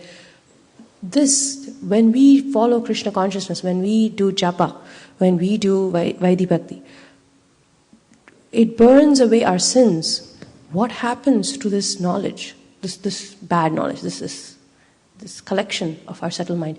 Is that being erased, or does it stay till the very end, and like this metamorphosis, we drop it in all completeness? Or does it get erased, like our sins are being erased? Well, you think of it more, the subtle body is compared to sometimes like a stained glass window. and then the light from the sun shines on the stained glass window, and then you see various patterns and so forth. And the subtle body is picking up the light of consciousness. And we're actually looking at that reflected light on the mind, which is affected by the modes of material nature, and therefore we see various patterns. And then we say, I'm a man, I'm a woman, I'm an American, I'm a 49er fan, I'm a whatever I am, That all those things are a result of seeing something that we're not. And what happens to the subtle body is that it becomes, as Lord Kapila describes, it's digested by the process of devotional service. And Chaitanya Mahaprabhu describes it as a cleansing process, that the mirror of the heart becomes cleansed, and then one is able to see one's real constitutional situation. And then, as far as, our spiritual growth and development, the Chaitanya Charitamrita describes how there's an ingress of the Swarup Shakti, means that like a ray of the internal spiritual potency touches the soul. And there's a way in which the original spiritual desires, the potential that's there within the soul, Nitya Siddha Krishna Prema Sadhya Kabunoi, Shravanadi Shuddha Chitte Kara Udoy, becomes realized and awakens by that touch of the internal energy of the Lord, the Swarup Shakti.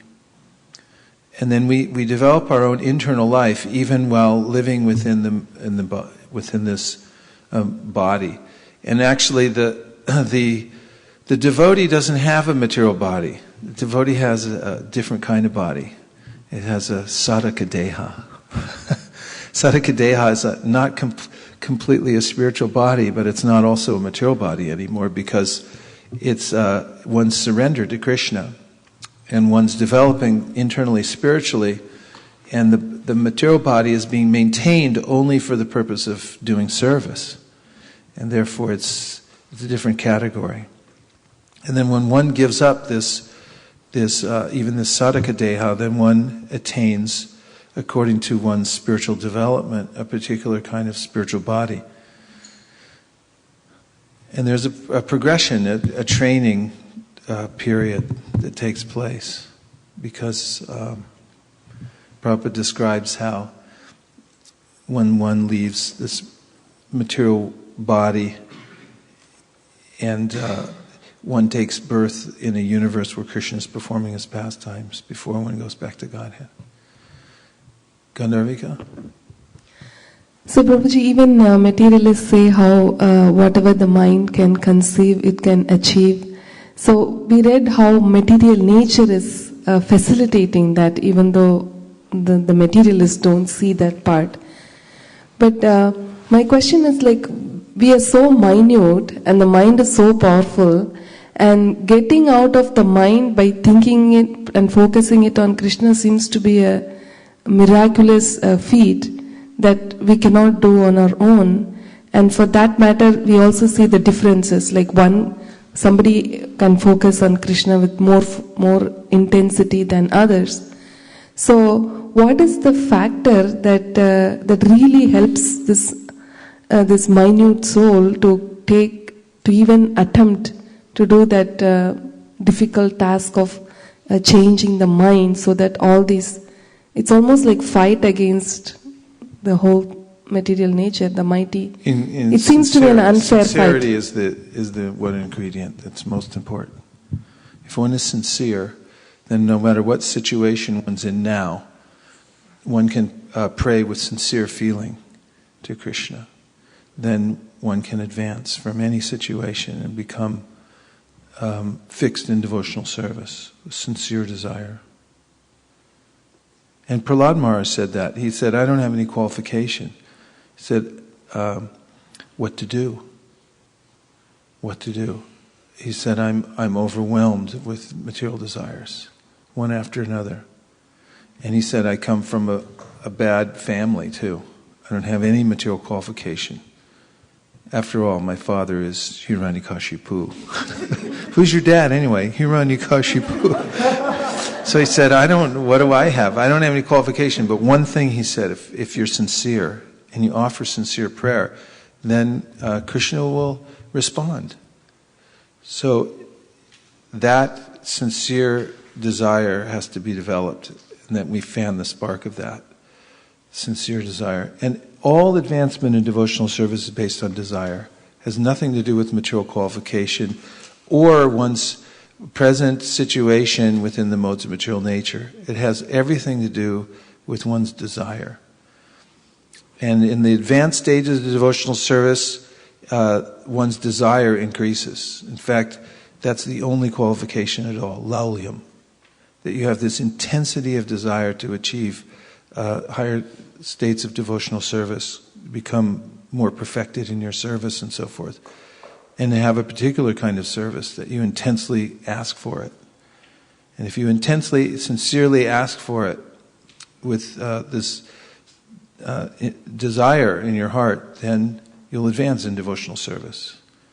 And it doesn't matter whether you're educated, uneducated, whether you have your physical body is wholly intact or anything like that. If you have that, then you have everything that's necessary. And that's what distinguishes advanced devotees from less advanced devotees, is their desire to attain devotional service. It's the only price at all for advancing devotional service. Krishna Bhakti Ras Bhavito Mati Kritam Yadi Kritopi Labdite Tatalolyam Apimulyam Ekalam Janmakoti Sukritirna Labdite. You can't get it in millions of lifetimes by performing pious activities or doing anything that's connected to the material world at all. Bhakti is beyond the material world. Only bhakti begets bhakti also. Bhakti comes from bhakti only, not from anywhere else. And bhakti resides most prominently within the hearts of the pure devotees. So by association we can develop that sincere, intense desire. You have to have a house on fire desire. Yes. Thank you. Hare Krishna.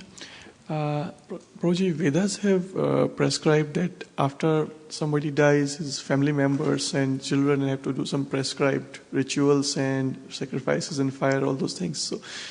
So they are actually aimed at liberating the subtle body or the soul. So what is the actual liberation? Is it back to Godhead, or is it just moving to some higher planets as prescribed by Vedas? Well, typically in the Vedic ritual, there's a way in which the soul, the parents, they get in a disadvantageous position, and there are pious rituals that one can perform that help them to become elevated in the material world. And typically those things are connected with karma kanda, the readjustment in the material world, for some kind of happiness. So the Vaishnavas are not that interested in those things. In fact, Srila Bhaktisiddhanta Saraswati Thakur, when his disciples would ask him, should we do these particular rituals after someone dies, he would allow them to do them if they were important to his family. In other words, especially in India, people are used to doing certain things. Japan also, if you don't do certain kinds of rituals, you're persona non grata as far as the sun goes or something like that. If that's the case, some of his sannyasis even, there was a case in which, if they didn't go back and perform the rituals, everyone would think, what's wrong with these Gaudiya Vaishnavas? They're really out of it or something like that. But generally he would encourage them to go on with their devotional service and do something that was devotionally based in order to benefit the person.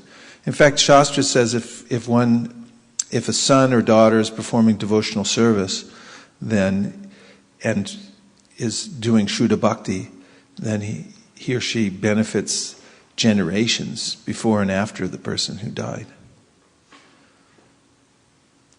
So typically, as Krishna says in the Bhagavad Gita, Traigunya Vishaya Veda Nistraigunya Bhavarjuna Nirdvanvo Nityasattvasto Niryoga Shema Atmavan, that most of the Vedas deal with the three modes of material nature. And therefore he said, don't try to get anything through that process. He said, just be established in the self. And means be in devotional service. Be connected to me.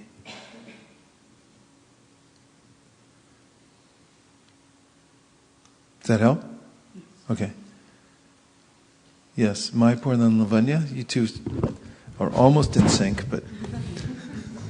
Prabhu, just an extension to us. I mean, you said, devotee can help generations. I mean, if the devotee goes back to Godhead, yes, the generations this way and below, they're all, going back. But for an ordinary devotee, I mean, Dude, no devotees are ordinary. No, really. I mean, it's just a fact. It's devotees are great souls. Anyone who's engaged as a Kanishta Bhakta, as a beginning Bhakta, Kapila Dev says, is an extraordinary person.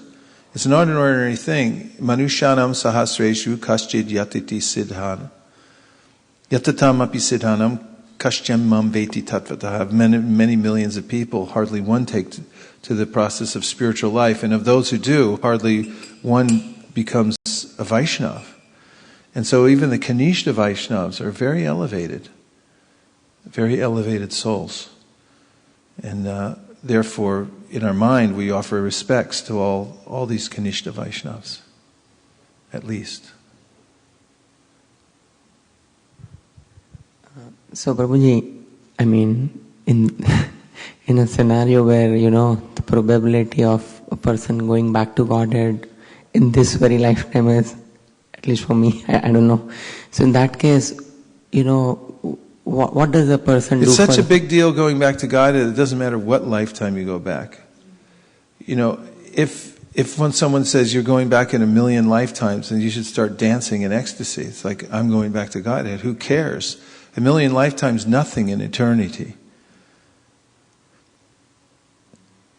And one who's in the process, and is assured of success, as Krishna assures us of success in the Bhagavad Gita over and over and over and over again, so that if you just do this, you're assured of success, then what do they care? In fact, Chaitanya Mahaprabhu said, I don't even care for liberation.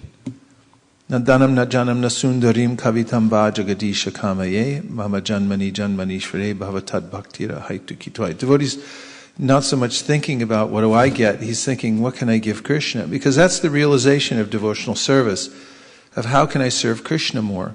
That's the relationship. That's the happiness of the devotee. That's the real situation of the devotee. That he's not affected by material conditions because he's no longer attached to happiness or distress in the material world because he's living on a different platform. That's necessary. I mean, that's devotional progression. And then he leaves it up to Krishna, whatever you decide, Krishna. This life, another lifetime, no lifetime, whatever, I don't care. I'll live in heaven or hell as long as I have my service, that's okay. We saw this play down in Laguna Beach at the Maha Gaur Purnima, the weekend after Gaur Purnima. And the kids did this play, and there were two book distributors out selling books. And then Krishna appeared and said, okay, time to go back to Godhead. And one of them said, but can we distribute books there? What about our service? And there's a way that devotees are so absorbed. Narayana parak sarvena kutaschana bhiptiti swarga pavarga narakeshu apitulyana darshana. Whether swarga or naraka, it's apitulyana darshana, it's equal to the devotee.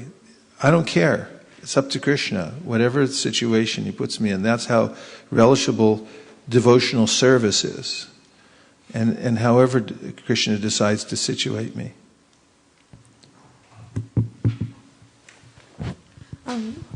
Guru Maharaj, there's this thought that I've been carrying for a while about I don't know if it's about Vapu and Vani or about the Guru or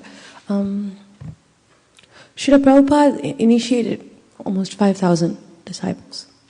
And during his lifetime, you could see that they were very, very deeply involved in their services. But with his passing, not everybody completed the path. Not everybody stayed on track, and not everybody were able to keep the speed of the service. I was wondering about this dependency on physical vapu, the existence, and sometimes you soak in their physical existence. There is a difference to a guru sitting in front of you and a tape that's running, and you have to still keep your service going and your sadhana going. When you know that it's only a tape, you're not going to get anything more than the tape. What is that difference between one who stays on the path and others who struggle for lack of vapu? What makes that difference? Why is that need? Why are some so dependent on physical presence? Well, I noticed that a lot of the early disciples of Prabhupada who had a lot of vapu. Vapu means personal association. Vapu means body, like direct kind of. They lived in the same building with him, and got to watch him and things like that. A lot of those devotees, or some of those devotees became very attached to his vapu. In fact, one of them, sort of outrageously, during a disappearance day celebration in Vrindavan, got up and was giving a talk about how vapu is more important than Vani, and everyone's like, "What are you talking about?" But then they appreciated his bhav, because that's who he was. He was so attached to Prabhupada's personal association and being with him in the same car and all that kind of stuff, that we took it sort of being sweet. And you're asking what the difference is between Vani and Vapu?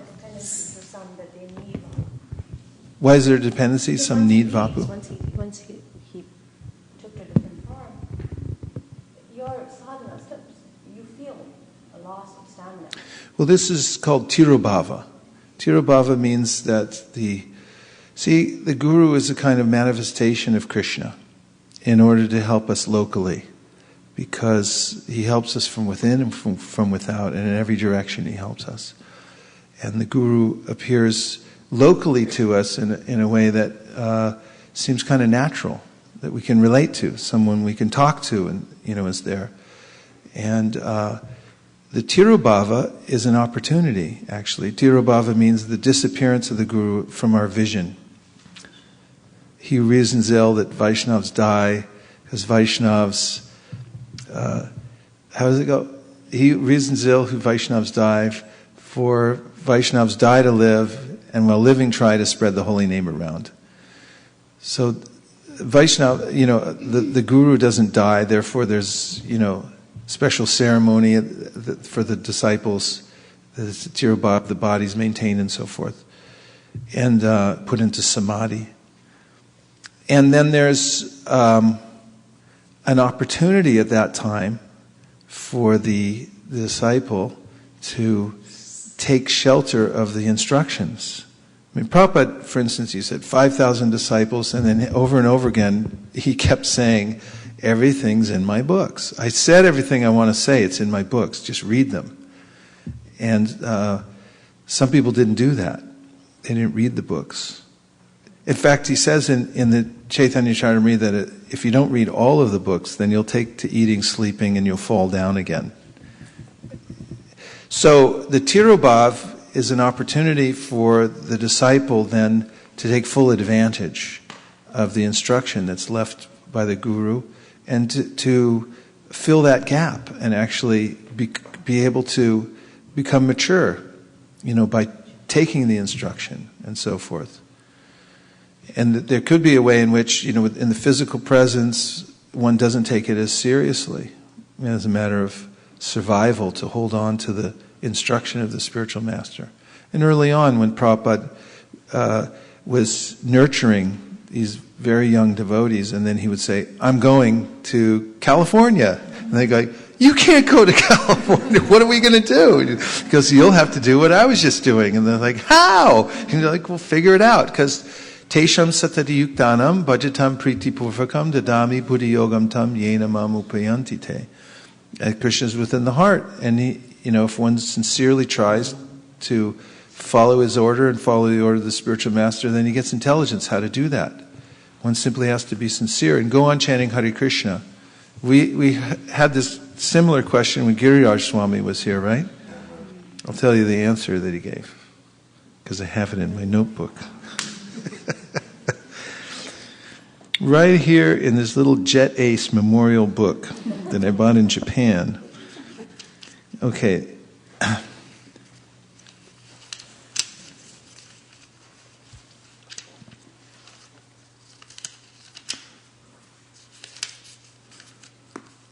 You'll be surprised at the answer. Or maybe not, because maybe you already remember this.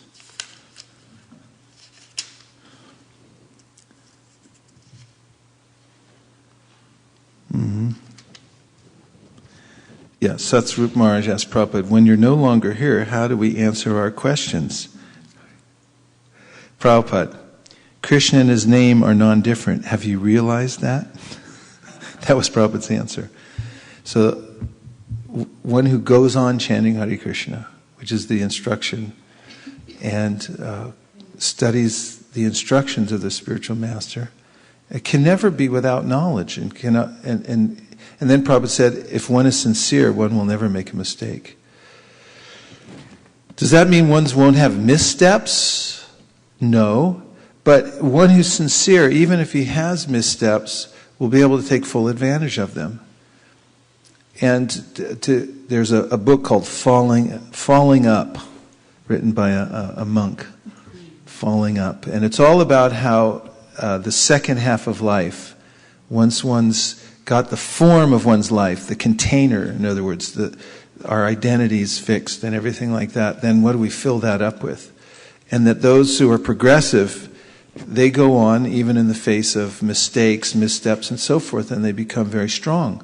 And so everyone has to struggle and make advancement in devotional service. And there's a period of readjustment after the acharya leaves, that one has to realize one's own identity and come to take the instruction as one's heart and soul. And in that case, one who does that is never separated from the spiritual master. He feels the presence of the spiritual master 24 hours a day because he's married to the instruction. And there's no difference. It's actually transcendental, and that's to be realized through the tirubhav, the disappearance of the spiritual master. Damodar. I think on that part, Srila Prabhupada, when Gaudiya Math was not helping Srila Prabhupada said, Bhakti Siddhanta is with me, though the Samadhi of Bhakti Siddhanta was with. Yeah, well, there was a specific case when Prabhupada came back to Mayapur to visit the new ISKCON property, and Srila Bhaktisiddhanta's flagship temple is there, and his Samadhi and everything like that. And, Prabhupada would drive down the road, and then he'd slow the car down, stop the car, and then he'd offer his respects and drive on. At that time, he wasn't eager to go in because of the state of relationship between the Gaudiya Math and somebody saw him, some brahmachari or something saw, Srila A.C. Bhaktivedanta Swami stop outside. They knew he was doing a worldwide thing, and they went back and they started some rumors. See, he doesn't even come to visit the Samadhi. Why doesn't he come out and, offer proper respects to his spiritual master? And Prabhupada heard about it. They brought this to Prabhupada's door, and Prabhupada said they don't understand. He's always sitting right next to me.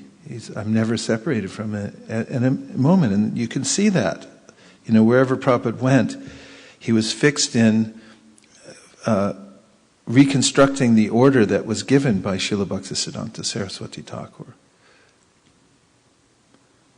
So how about this transmigration? It's an important topic, isn't it? And to remember how there's a process through which material nature takes us, whether we like it or not, and that the system for getting out of this is to train the mind in Krishna consciousness. Man mana bhava mad bhakto. There's a couple more verses in this chapter. May I go on? Okay. And if you're online watching us today, we welcome you heartily. And if you'd like to text in, if you have a smartphone, you can text us at 650-245-7018. I just read the verse number 72, and now I'm going to read 73. When the living entity dreams, the sense objects are not actually present. However, because one has associated with the sense objects, they become manifest. Similarly, the living entity with undeveloped senses does not cease to exist materially, even though he may not be exactly in contact with the sense objects. That's kind of subtle, and I'm going to read the purport. It is sometimes said that because a child is innocent, he is completely pure. Actually, this is not the fact. The effects of fruitive activities reserved in the subtle body appear in three concurrent stages. One is called bija, the root. Another is called kutastha, the desire. And another is called palonmukha, about to fructify. The manifest stage is called prarabdha, already in action. In a conscious or unconscious state, the actions of the subtle or gross bodies may not be manifest, but such states cannot be called the liberated state. A child may be innocent, but this does not mean that he is a liberated soul. Everything is held in reservation, and everything will become manifest in due course of time. Even in the absence of certain manifestations in the subtle body, the objects of sense enjoyment may act. The example has been given of a nocturnal emission in which the physical senses act even when the physical objects are not manifest. The three modes of material nature may not be manifest in the subtle body, but the contamination of the three modes remains conserved. In a due course of time, it becomes manifest. Even if the reactions of the subtle and gross bodies are not manifest, one does not become free from the material conditions.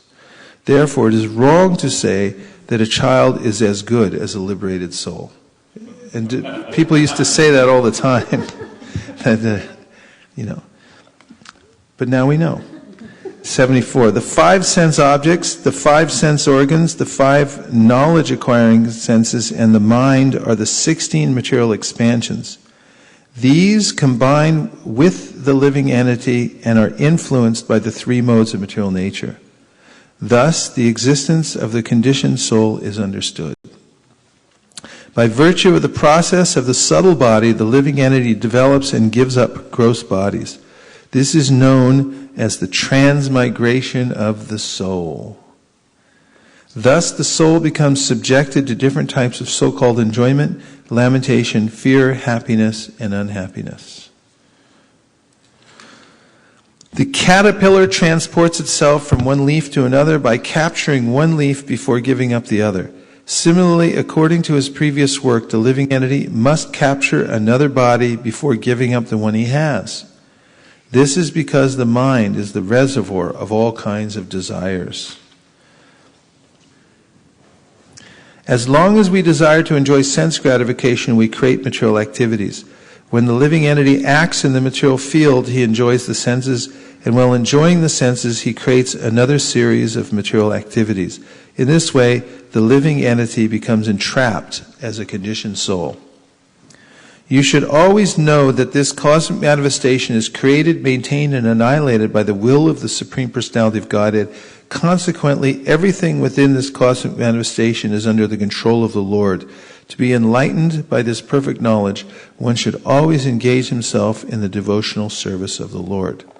The great sage Maitreya continued. Now it was Narada speaking, but it's Maitreya telling Vidura about Narada speaking to Prachinabharhi. A story within a story. The great sage Maitreya continued, the supreme devotee, the great saint Narada, thus explained to King Prachinabharhi the constitutional position of the Supreme Personality of Godhead in the living entity. After giving an invitation to the king, Narada Muni left to return to Siddhaloka. In the presence of his ministers, the saintly King Prachindabarhi left orders for his sons to protect the citizens. He then left home and went off to undergo austerities in a holy place known as Kapila Ashram. Well, that was abrupt. But after hearing all these instructions, then he became convinced, and one votes with one's feet. So there it is. There's a process of transmigration that's going on right before our very eyes. It's hard to see, because I still feel like I'm 20, I must say. I mean, all the time. And I look and it's like, how can I be so old? And it just happens. You know, by force of nature, the body changes and so forth. And then, as you get older, you know, you see people passing away all the time.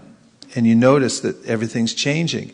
And that observation, combined with cultivating the science of transmigration and the understanding of the soul, the super soul, and material nature, can actually put one in a situation where one is determined to fix the mind on Krishna and to perform devotional service. Then, of course, the experience of taste from hearing and chanting is vital.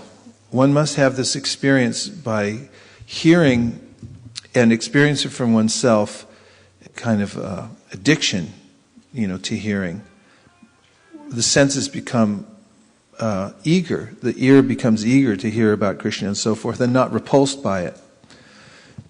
Then one can see for oneself a spiritual health, because along with that attachment to hearing about Krishna come all kinds of side benefits, so to speak, like a vairagya, which means one's no longer pinched by the lower modes of material nature, forced into things that one doesn't want to do, that are detrimental to one's well-being and so forth. And one has uncanny knowledge. For instance, we just heard a few verses earlier that one who is in knowledge sees the cosmic manifestation the way the Lord does, with the same kind of vision. And with that sort of perspective, one's not tempted at all to fall into the lower modes of material nature, although one's always on guard. So this science of transmigration of the soul is very interesting, and there's we don't depend on empiric knowledge at all, really, to prove the point. But there is a lot of really interesting research, especially with children who have last life experiences. It's being done at, University of Connecticut? University of Virginia. Now there are 2 generations of professors who have been doing research there. Funded, the department was opened by the head of the Xerox Corporation, who was very interested in reincarnation. So he funded a department there. And any one of you who are wealthy, you can also fund departments here at ISV. Damodar Vamsidari is sitting right over here. In fact, it's a good idea to, in your will, leave behind a portion of your estate to maybe earmark certain projects that you'd like to see carried forward in the future. That's how universities get really wealthy. They get these endowments, inheritances from their alumni who are very wealthy and so forth. In any case, the research shows several books. Life Before Life is one of the books. Came out fairly recently. Just empirical research about children who remembered very specifically their last lives, and then they followed up with it. That is, these researchers followed up it in clinical situations.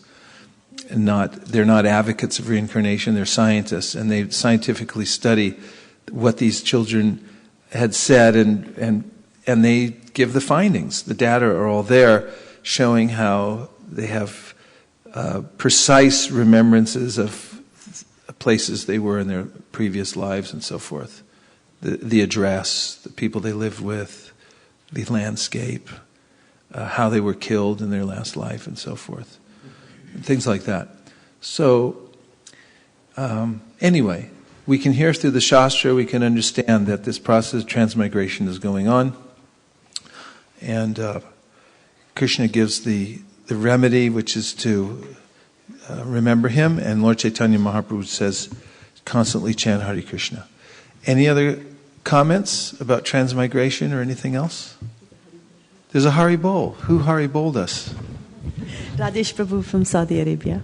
Really? Rajesh Ki Jai. Hare Krishna. Thank you from Rajesh.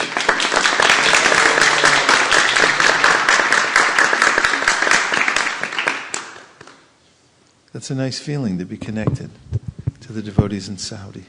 Yes. One comment recently, just last week actually, one of my developer earlier in Bhubaneswar, he's here right now, and he was narrating something which happened to his father-in-law, like I think a month back. So he's in his 65, he got a stroke, and now he got kind of a memory reset. And he is actually behaving as if he's living in 1960s.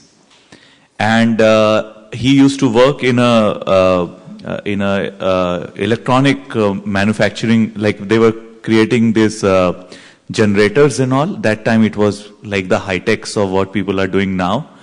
And then he's always kind of frustrated. Hey, I am working on the 5th. And they are completely confused as to what's going on. And, I was saying, we should at least learn from these situations that, the soul carries the impressions from the past.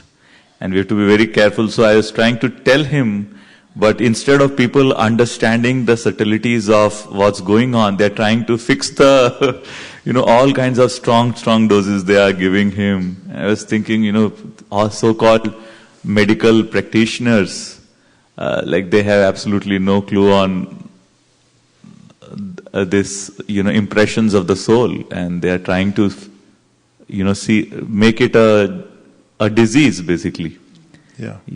So just on I was thinking it's also incarnation in a sense, like, even if you go back on time, certain period, and, the body is at one place and the intelligence or the mind impressions are on it becomes a very malfunction body. And I was thinking how the eyes goes to the retina, the ears take it, and then the soul is combining every expression, and we are having a nice, altogether visual experience of the Lord. Any facility gets broken, the whole experience goes down. Yeah, that's nice anecdote. And also, the old saying, we don't see the world the way it is, we see the world the way we are. And according to Shastra, that means that our mind is influenced by the modes of material nature. And therefore, when, as you were describing, the stimuli comes through the senses, it gets interpreted and picked up by the mind. Some things are accepted and some things are rejected according to one's nature developed under the 3 modes of material nature. And some people see, oh, that's good, others, oh, that's horrible. That's an effect of the modes. Yes. I got a Hari Bol and some statistics. A Hari Bol and some statistics, yeah. Okay. So the Hari Bol is coming from Radha Venkat Prabhu in Sacramento. Jai, yeah. Radha Krishna Prabhu. And the statistics are also coming from him. Yes. He says there are 25 devotees on the internet and 3 on the phone. Our obeisances to the 25 devotees on the internet and the 3 on the phone. Hare Krishna. Yes. Prabhu, one more. Sorry, I'm picking up too much. Today happens to be exact the time a year back our deities and Srila Prabhupada moved into a temple today. Is that right? Yes, 19th of April, 2013. 19th of April. Haribol!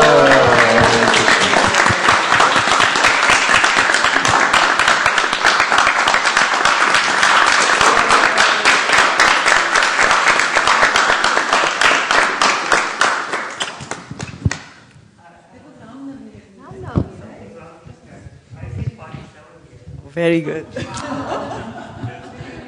47 online. We offer our obeisances to the 47 devotees who are online. 2 channels are running. So, to the 47 devotees who are online, we offer our obeisances. Mukharavind? Thank you very much, Guru Maharaj, for nice class. And I like one answer that you told about sincerity, like when Mataji asked like how to develop Gandharvika Mataji, you answered that answer is sincerity. And then you quoted the verse from Padyavali of Rup Goswami that when you have that burning desire to get devotional service, then only you can perform. And we are waiting for your second book that you told on fire on desire. No. House on Fire Desire? House on Fire. Yeah. We are still waiting. Not exactly a proper occupation waiting for any of my books at this point. So. And the second thing, the one that just now you were mentioning this verse in the 5th canto in which Lord Rishabdev instructs his 100th son, in which he says the same thing like about transmigration. Parabhavastavad abodh jato. Parabhavastavad abodh jato. Yavan na jigyasvad atma tattvam yavan kriyastavad idam manovay karmatmakam yena sharira bandha. Karmatmaka yena sharira bandha. This is karmatmaka means colored with fruit of activity. It's like if you have clear water and you put a little tinge of red in it, then it's colored. The same point like what you are saying, that as long as the mind is impure, consciousness is unclear, and as long as one is absorbed in fruity activity, he has to accept a material body. Yeah. Yeah, that's good evidence. Yes. I just wanted to also mention that it's 16 years since my mom passed away, and I was just thinking in the morning that what an apt topic for the lecture we have today on transmigration of soul. How many years? 16. 16 years today. Yeah. Wow. Yeah, first of all, I wanted to welcome you back. We are very happy that you're back. Thank you.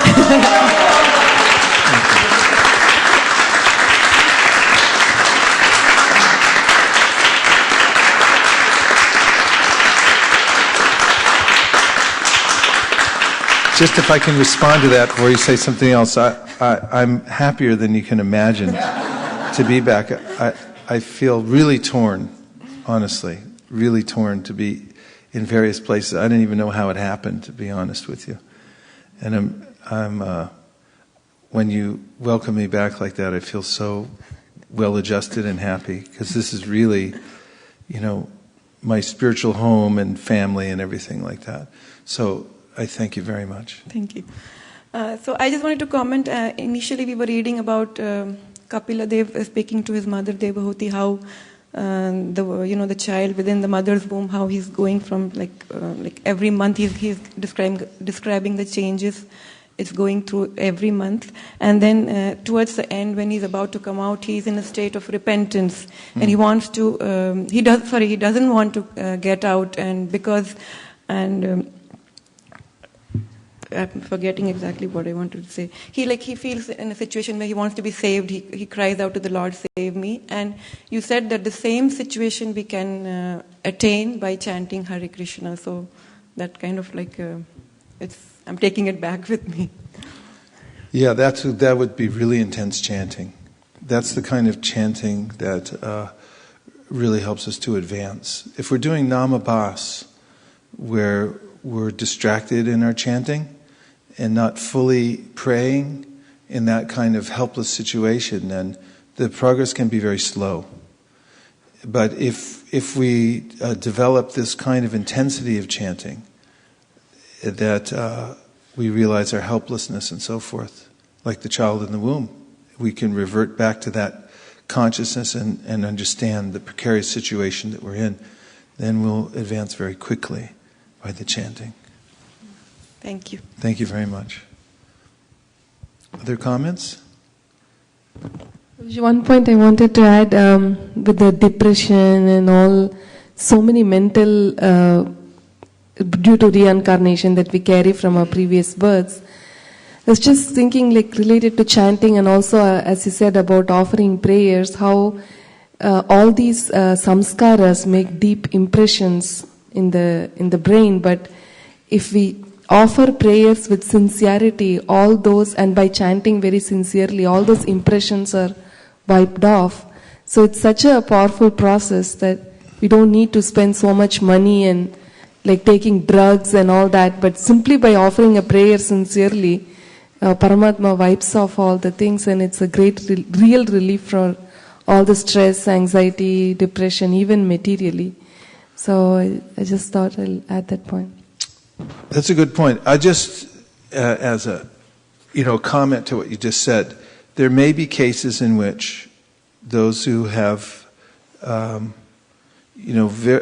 imbalance mentally or physically may be helped through, certain kinds of therapy so that they can be steady in devotional service. We just say, just chant Hare Krishna, true, but can you do it? I mean, Varnashram, in a sense, is a way in which to organize one's life so that one can be more balanced, so that one can actually think of God. Amidst all the changes of life and all the demands on the senses and so forth, it's an external facility to help us be balanced, right? So there may be ways in which, if somebody, a devotee, an aspiring devotee, he needs some physical or mental help and takes it in order to be balanced to go on with his spiritual life. There's a similar kind of accommodation so that one can go on with spiritual life. I'm just mentioning that what you said is true, but at the same time, sometimes I see devotees develop a feeling that of pushing away any kind of help from medicine or anything like that. Prabhupada didn't do that. He was expedient in the way that he would advise devotees to take help from medicine, for instance. I mean, he himself was careful not to stay in hospitals because, the statistics are high that they kill you faster than anybody. But still, if there was a way in which somebody would be helped in performing their service, through taking some kind of medicine, he would advise it. And sometimes people are really mentally imbalanced. I've seen this personally. They're mentally imbalanced. They really can't get a grip on life. And there are certain kinds of, medical therapies that help them, and then they're able to live a steady devotional life. In spite, sort of this congenital imbalance somehow. And who could be against that? Who would advise somebody like, well, don't do anything about it, just chant Hare Krishna, but they can't. Right? And sometimes, for addictions, sometimes people go and they seek help with somebody who specializes in a particular kind of addiction. And that helps them, complements their spiritual life because they're able to overcome that and then get balance and go forward. Does that make sense? Yes, Prabhuji, especially the point that you made about Varnashram Dharma, like my whole perspective changed. About what? Varnashram. Varnashram Dharma, how it's like cope up with your material desires and also progress. Like sometimes we see it's also material, but you just made it like it makes sense to balance. Right. Yeah. Yes. So Maharaj, I usually get texts from outside, but this text is from someone in the room. In the room. This is new. This indeed is new, yeah. If you're shy, just text to she'll ask the question for you. Yeah, you can even ask it as if I wasn't there. You want to make any guesses who it is from? So, I think it was meant for me, but I think it's worth sharing it with others. Okay. This is from Yash Prabhu. Yash Prabhu. And he says, remember, today is the day when I first came to this temple 1 year ago on Ram Navami. I was new to the Bay Area at that time.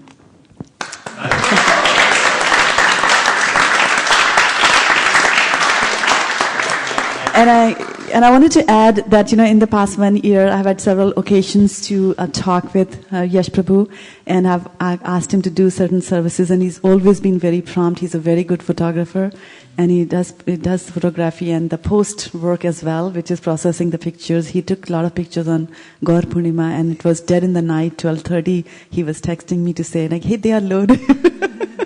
there. And he also never misses an opportunity to spread Krishna consciousness and talked about that. Like he went down south, he was staying in a motel, and it was owned by an Indian couple, and they were like, feeling pretty affectionate for him, and they said, what will you eat outside? They saw the Kantimala, so let's cook for you. And then one thing led to the other, and he was, convincing them about Motel Gita project, and so I just thought I'll, take a moment to glorify him and feel so fortunate to have him here with us. Sadhu, sadhu.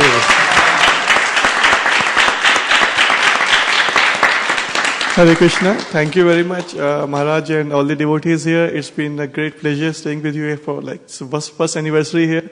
So it was the last year I was in my office, and I searched, because it's Ram Navami, I was fasting. I had to go to a temple to break my fast, and I was new to the Bay Area, and I searched ISKCON in the Google. It showed two addresses: one Bascom Avenue, and there's Mountain View, and where to go. So then, it's out of my mind. I just tossed a coin and say, "Let's go to Mountain View Temple." And then, fortunately, I found hundreds of devotees here. I was wondering if I had gone to Bascom when there was nothing there. Then I found so many devotees, and chanting and kirtan here was wonderful. And since that day, every day is a great memory in my life. Thank you so much, everyone. Haribol!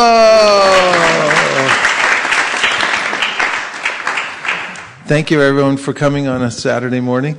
And we've heard a little bit about the process of transmigration.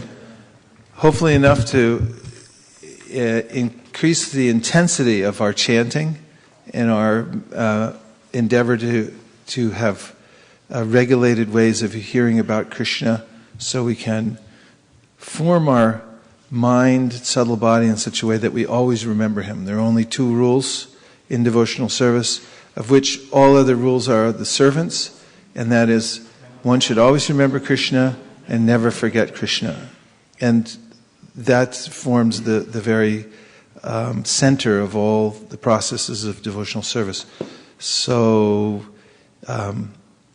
please take this and use it for your advancement in devotional service. Hare Krishna. Thank you very much. Srimad Bhagavatam ki jai, Srila Prabhupada ki jai, Srila Narada Muni ki jai, Srila Kapila Dev ki jai, Gaur Bhaktivinoda ki jai. And any of you want to see this new cookbook from Japan, the New Higher Taste, that Mahaguna she was the head of the committee that made this cookbook recently, which has become a very popular seller in Japan. You could all have a look at this. And just a small group of devotees came together with great concentration, made the recipes, got the book translated. Actually, it's not a translation. They wrote their own text and everything like this. So you can have a look at this beautiful book. I personally sold a lot of these on the street this time. And pardon me? This one I brought as a sample. You can have it. It's in Japanese.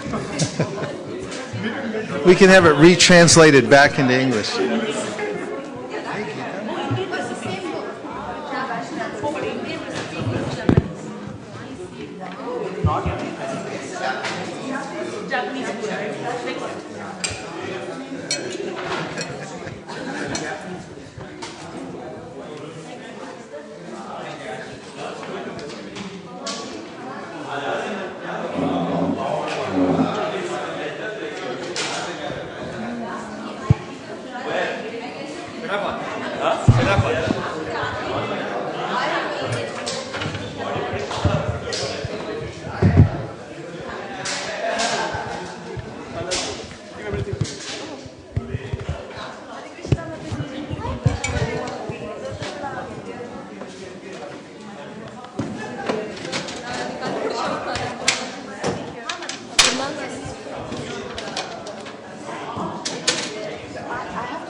We're going to have a Guru Puja. Hare Krishna. Guru Puja. Everyone please gather around. We're having Guru Puja for Srila Prabhupada.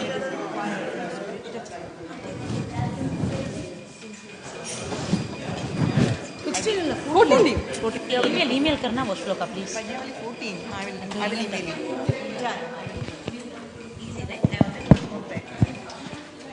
I will be happy to do that, sir. Because if you keep remembering, Hare Krishna. memorizing, then you cannot Namashveshtam manamapi shachiputra matra swarupam rupam thasa gajam arupari maturim goshapati Radha kundam girivaram radhika maravasham Rapto yasya pratipaya shri gurum tam natosmi Hey Guru Gyanadadi Navando Swananda Data Kanadaika Sindo Vrindavana Sina Hitavata Prasida Radha Pranaya Prachara Shri Guru Charana Padma Kevala Bhakati Shadma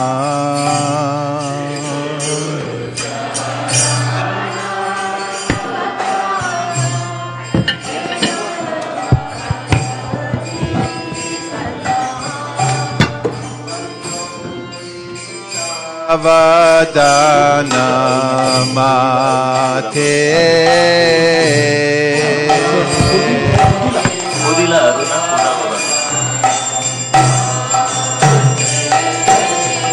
Bando Mui Savadana Mate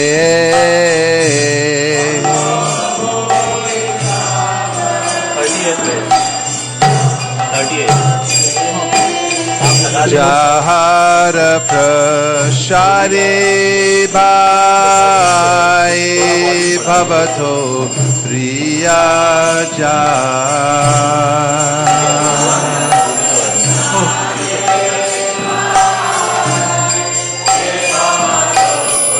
Down a little bit.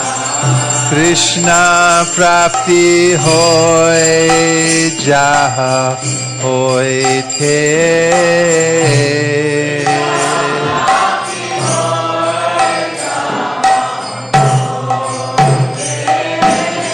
Krishna prapti hoy jaha hoy the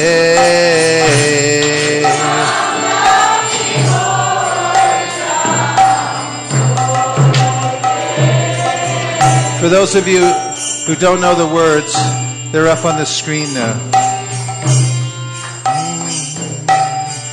Guru Mukha Padma Vakya Chitete Koriya Aikya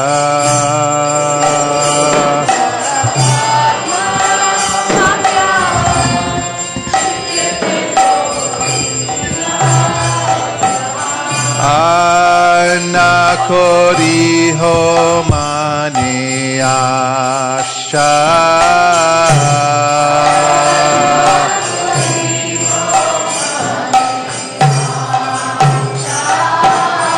Arna kori ho mane asha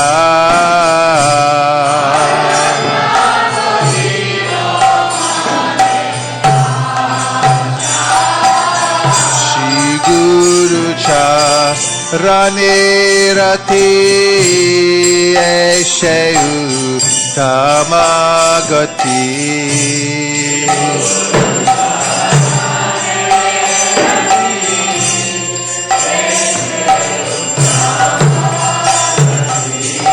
Je prashare pure sarva asha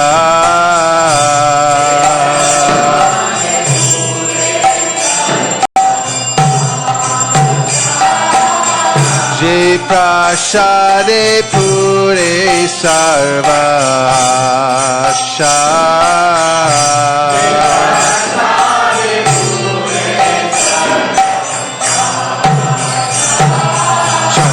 वरदान दिलो छे जन्मे जन्मे प्रभु से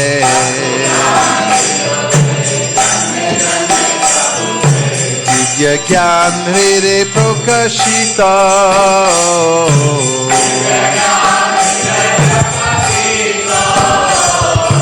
दिव्य ज्ञान हृदय प्रकाशित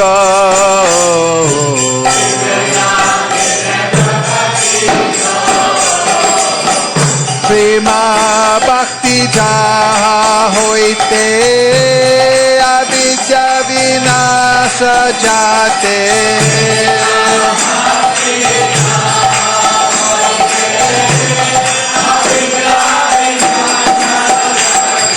प्रेमा भक्ति जहा होते अविद्या विनाश जाते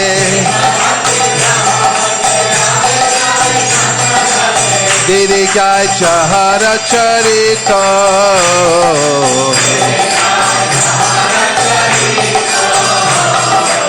Diri Gai Chahara Charita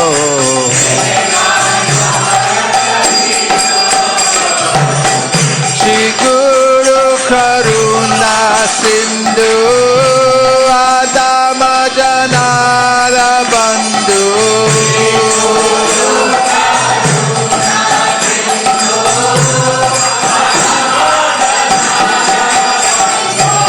Guru Karuna Sindhu Adama Janara Bandhu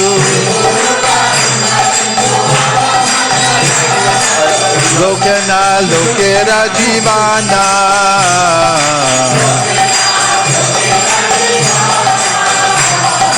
Lokana Lokera Jivana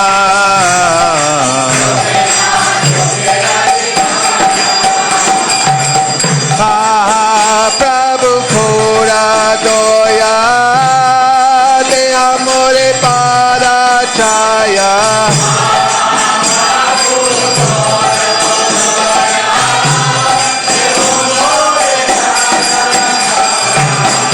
Prabhu Kora Doya De Amore Para Chaya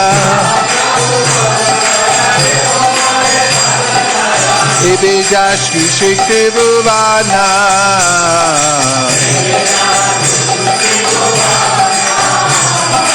Ibijashki Shikti Bhuvana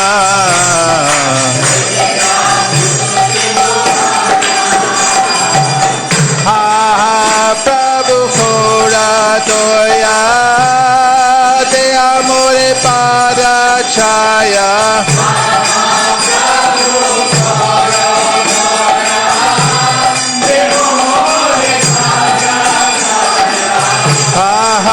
Prabhu Kora Doya De Amore Pada Chaya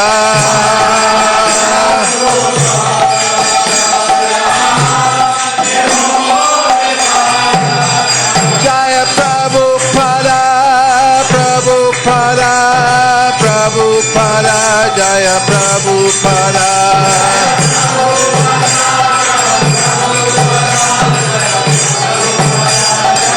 Jai Jai Prabhupada Prabhupada Prabhupada Jai Jai Prabhupada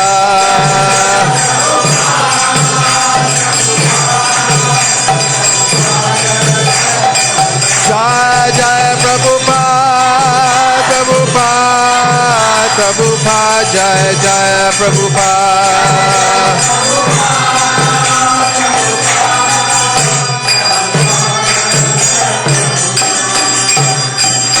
Namo Vishnu Padaya Krishna Preshtaya Bhutale Srimate Bhakti Vedanta Swami Niti Namine Namo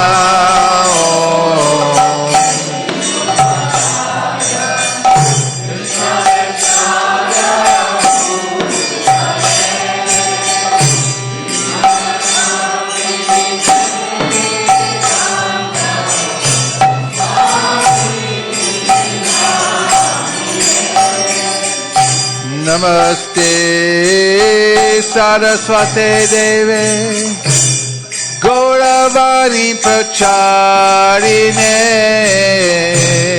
Nivishesha Shunyavadi Paschatari Shatadhine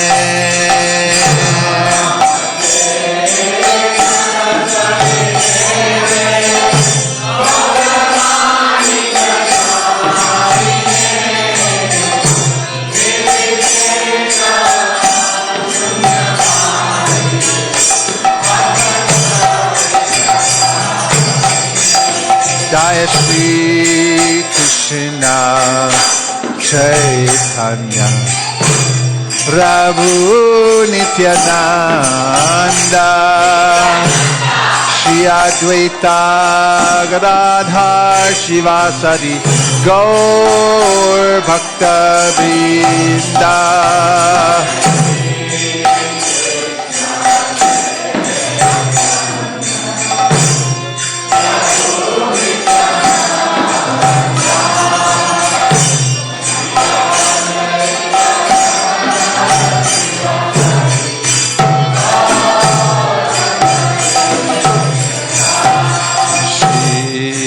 Krishna Chaitanya Prabhu Nityananda Shri Advaita Gadadhar Shivasari Gaur Bhakta Vrinda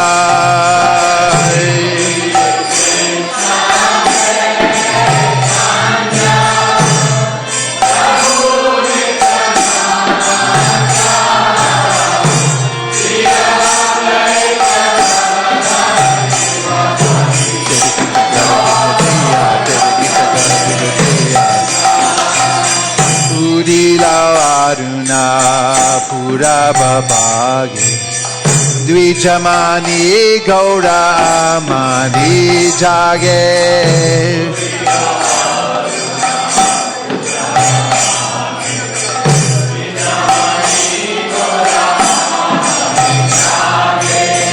Bhakata Samua Loya Sate Gila Nagara Braje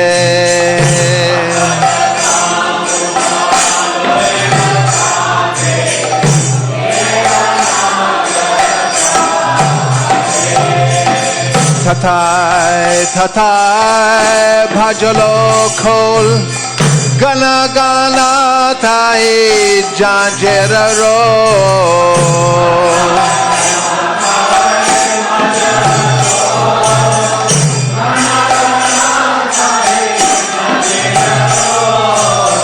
Prime Dhala Dhala Sonaranga Chara Menupura Raje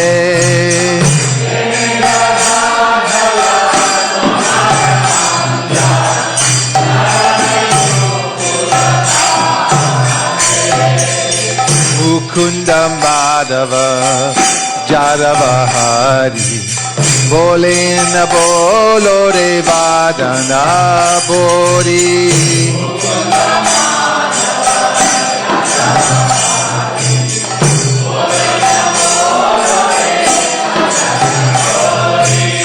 Niche nida bashe gelo re rati Divasha sharira shaje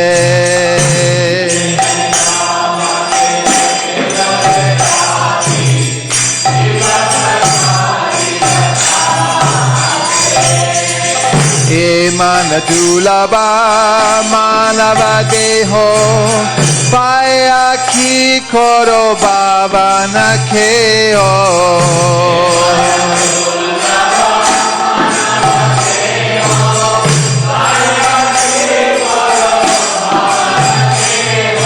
ebe na bajile jashoda shuta charame pori belaje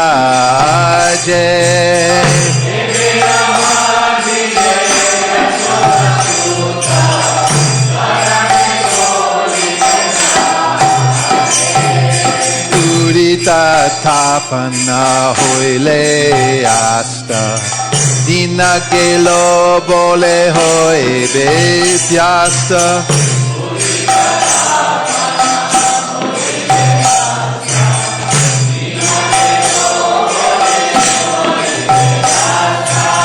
Tabe keno ebe ala shahoy nabajari doyaraje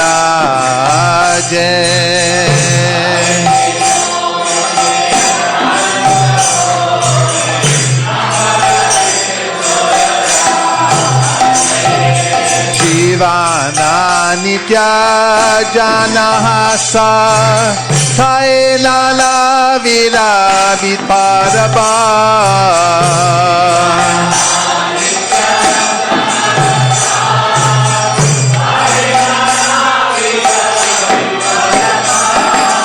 Namashaya kori jatane tumi taka panakaje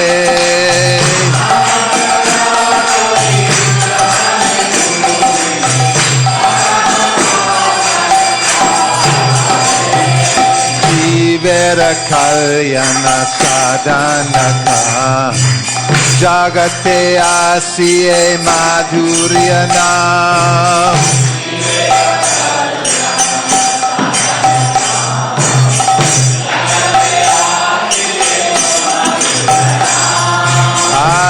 Avidyatmira tapana rupe Hridya gane viraje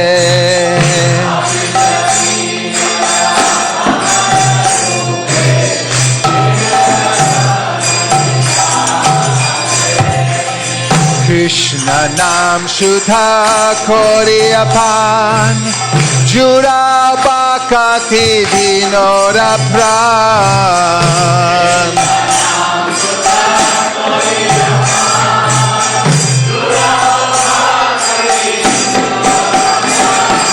Nabina kichu nahi koro Shoda bhuvana maje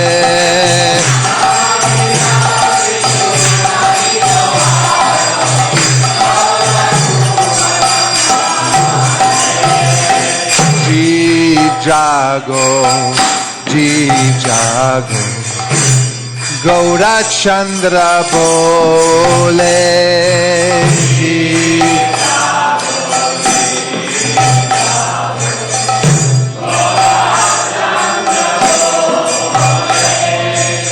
Kota Nidra Jao Maya Pishachira kole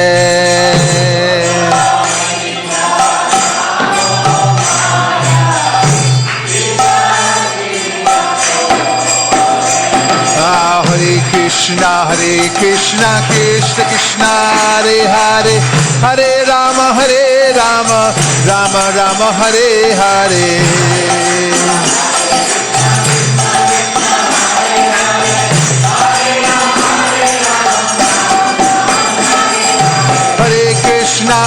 Krishna Krishna Krishna Hare Hare Hare Rama Rama Rama Hare Hare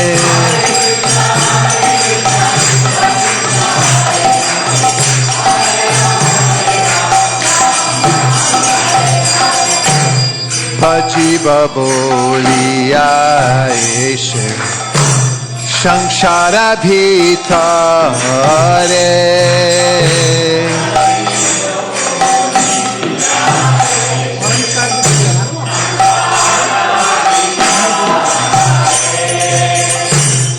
Bhuliya rohile tumi Abe jara bhare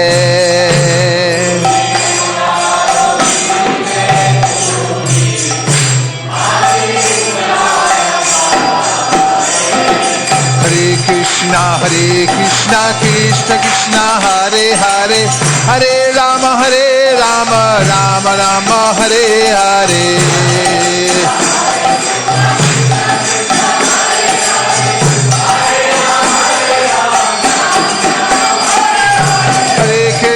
Hare Krishna, Krishna Krishna, Hare Hare, Hare Rama, Rama Rama, Hare Hare.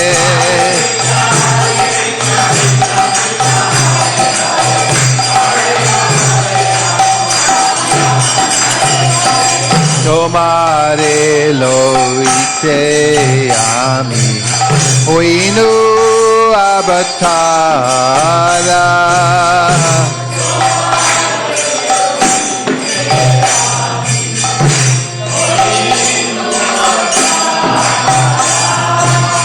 Ami bina bandhu aro ke ache tomara.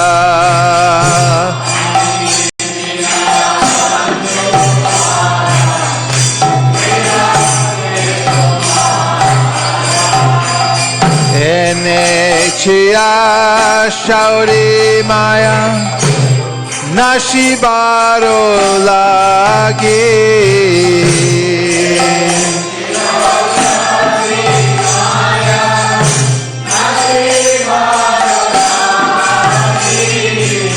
Harinam Mahamantra lao tumi magi.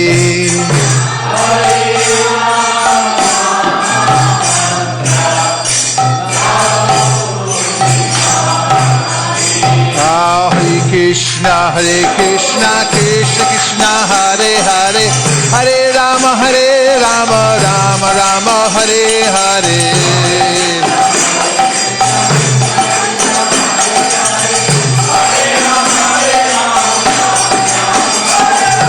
Hare Krishna, Krishna Krishna, Hare Hare, Hare Rama, Rama Rama, Hare Hare.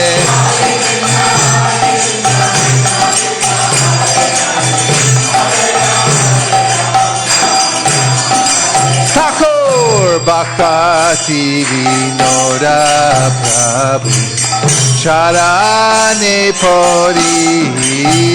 Thakur Bhakti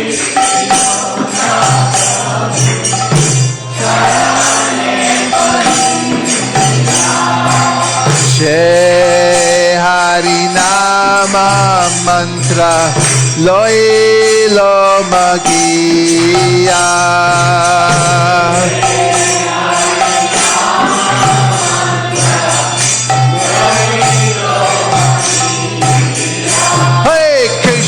Hare Krishna, Krishna Krishna, Hare Hare, Hare Rama,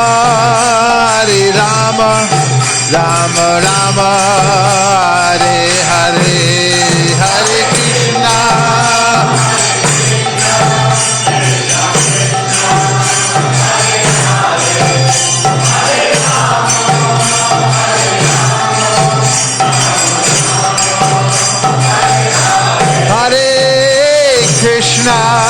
Hare Krishna, Krishna Krishna, Hare Hare, Hare Rama,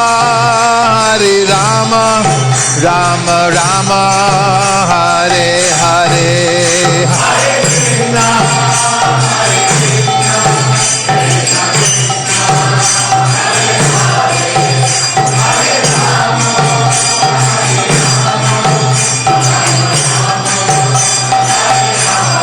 Hare Haraya Namah Krishna Yadavaya Namah Hare Yadavaya Madhavaya Keshavaya Namah. Gopal Govinda Ram Sri Madhusudan Giridhari Gopinath Madan Mohan Shri Chaitanya Nityananda Sri Advaita Srita Hari Guru Vaishnava Bhagavata Gita Shri Rup Sitanathan Bhakta Raghunath Shri Ji Shiva Gopal Bhatta Das Raghunath. Chai Gosai Kori Charanam Vandan. Jaha hoite Vignana Shabishta Puran. Chai Gosai Jarmui Tardas. Tasabara Pararenu Mora Panchagras. Tandera Charana Sevi Bhakta Sanivas. Janame Janame Hoye Abhilash. Chai Gosai Jabe Bhaje Koilabas. Radha Krishna Nitya Lila Koila Prakash. Shri Radha Krishna Nitya Lila Koila Prakash. Bolo Anande Bolo Hari Bhaja Vrindavan. Bolo Anande Bolo Hari Bhaja Vrindavan.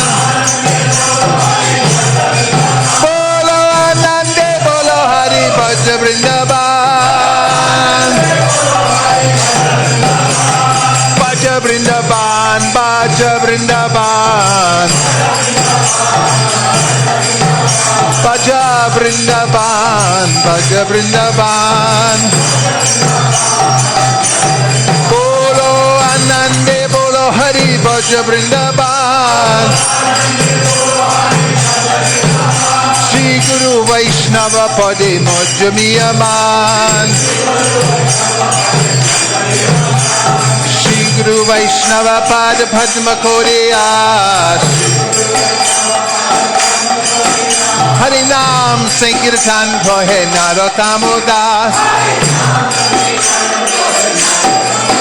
Hare Krishna, Hare Krishna, Krishna Krishna, Hare Hare, Hare Rama, Hare Rama, Rama Rama, Hare Hare, Krishna, Krishna.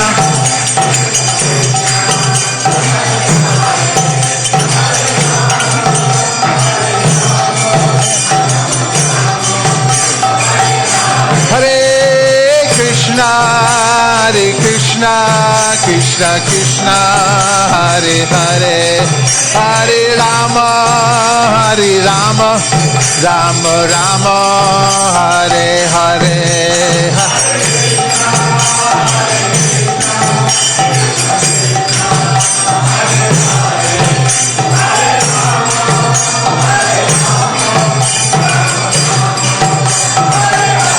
Hare Krishna, Hare Krishna, Krishna Krishna, Hare Hare, Hare Rama, Hare Rama, Rama Rama, Hare Hare, Hare Krishna.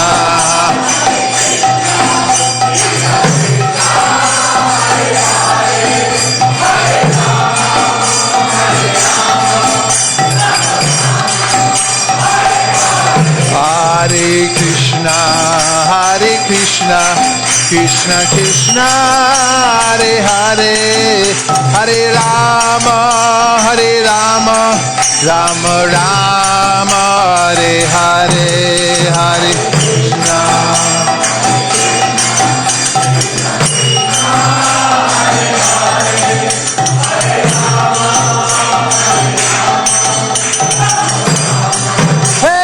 Hare Krishna, Krishna Krishna, Hare Hare, Hare Ram, Ram Rama, Hare Hare, Krishna Krishna, Krishna Hare, Hare Ram, Ram. Hare Krishna, Krishna Krishna, Hare Hare, Hare Ram, Ram Rama, Hare Hare.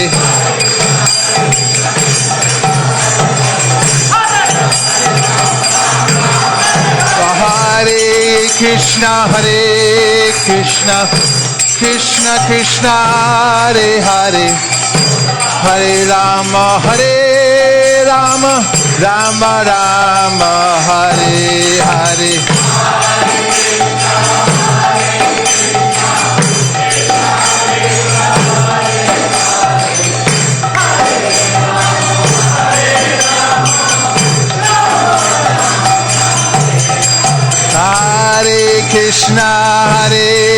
Krishna Krishna Krishna Hare Hare Hare Rama Rama Rama Hare Hare Hare Krishna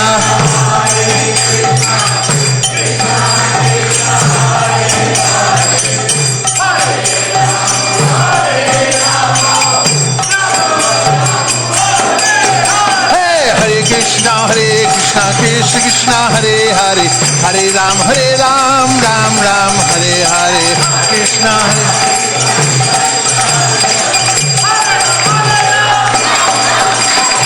Hare Krishna Krishna Krishna Hare Hare Hare Ram Ram Ram Hare Hare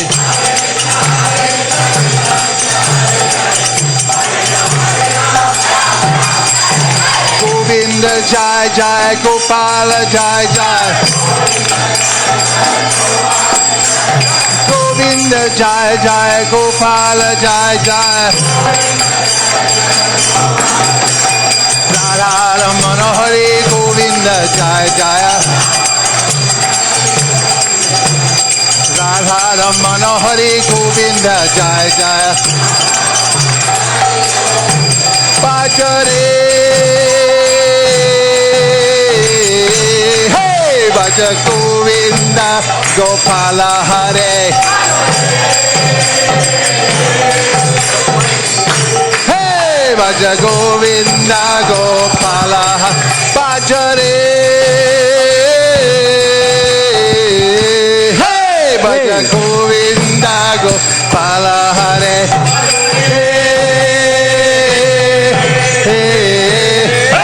Bhaja Govinda Gopala Radhe Govinda Radhe Govinda Radhe Gopala Radhe Gopala Bhajare Hey Bhaja Govinda Gopala Hare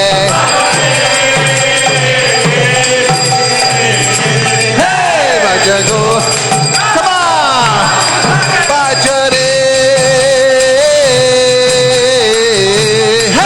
Bhaja Govinda Gopala Hare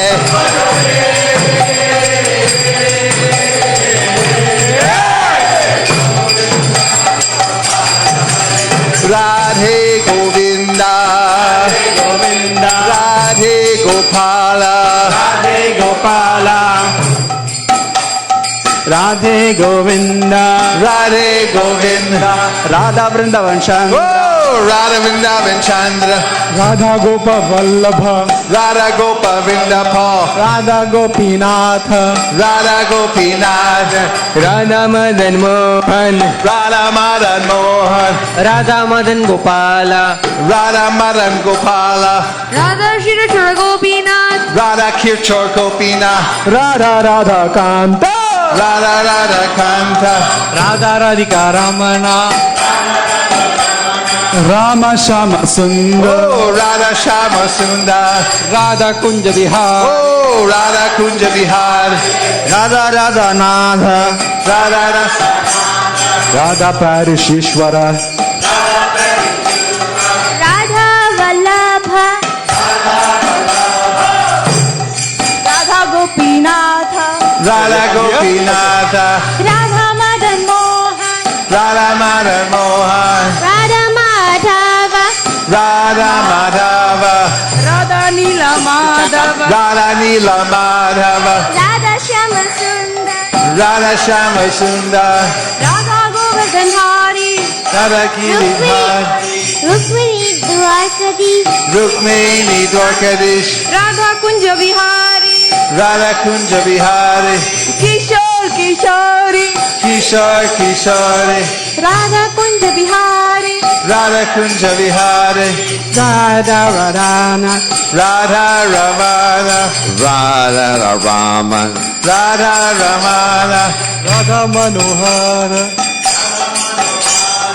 Radha Vrindavan Chandra, Radha Vrindavan Chandra, Radha Vrindavan Chandra, Radha Madana Mohana, Radha Madan Mohan, Radha Giridhari, Radha Giridhari, Radha Damodara,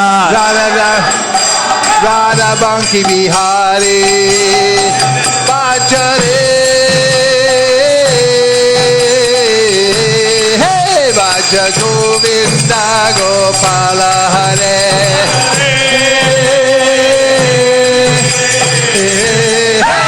Baja Govinda Bajare,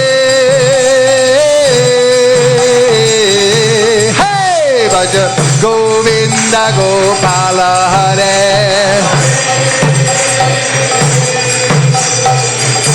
Hey Baja Govinda Gopala. I say Shri Bhagavan ko mere barambar pranam hai. I say Shri Bhagavan ko mere baram. I say Shri Jnana Shyama ko mere barambar pranam hai. Shri Shri Jnana Shyama ko mere barambar pranam hai. Gaura Premanande, Nitai Gaura Hari Bol, Hari Bol, Hari Bol, Nitai Gaura Hari Bol.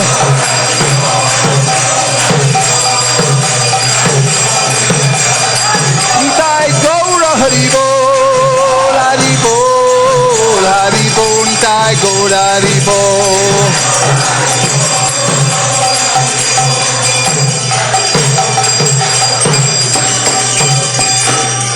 Jai Om Vishwapad Paramahamsa Paribradikacharya Stothar Shishimara Bhai Charana Ravinda Bhakti Vedanta Swami Maharaj Srila Prabhupada Ki Jai. Jai Om Vishwapad Paramahamsa Paribradikacharya Stothar Shishimara Srila Bhakti Siddhanta Saraswati Goswami Maharaj Ki Jai. Ananta Koti Vaishnavini Ki Jai. Namacharya Srila Haridas Thakur Ki Jai. Prem se kaho Shri Krishna Chaitanya Prabhu Nityananda Sri Advaita Gadadhar Shivasari Gaur Bhaktavrinda Ki Shri Shri Radha Krishna Gogopina Shamakund Radhakund Giri Govardhan Ki Shri Vrindavan Dham Ki Shri Mayapur Navadip Dham Ki Tulsi Devi Bhakti Devi Ki Jamuna Devi Ganga Devi Ki Samaveta Bhaktavrinda Ki. All glories to assembled devotees. All glories to assembled devotees. All glories to assembled devotees. Go Premanande Haribo.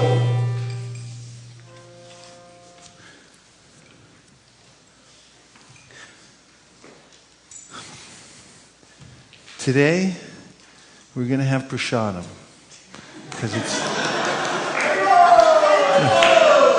it's the happiest event of the day. We don't like to miss it except on Ekadashi.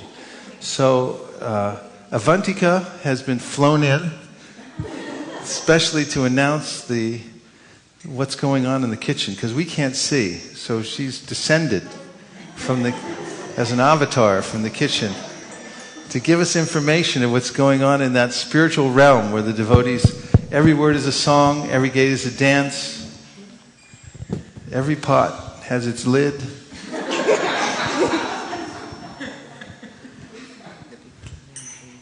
Hare Krishna. So today the cooks were Kamala Radhika Mataji and Kameshwari Mataji, and the Rajbo cook was Hansapriya Mataji. Haribo!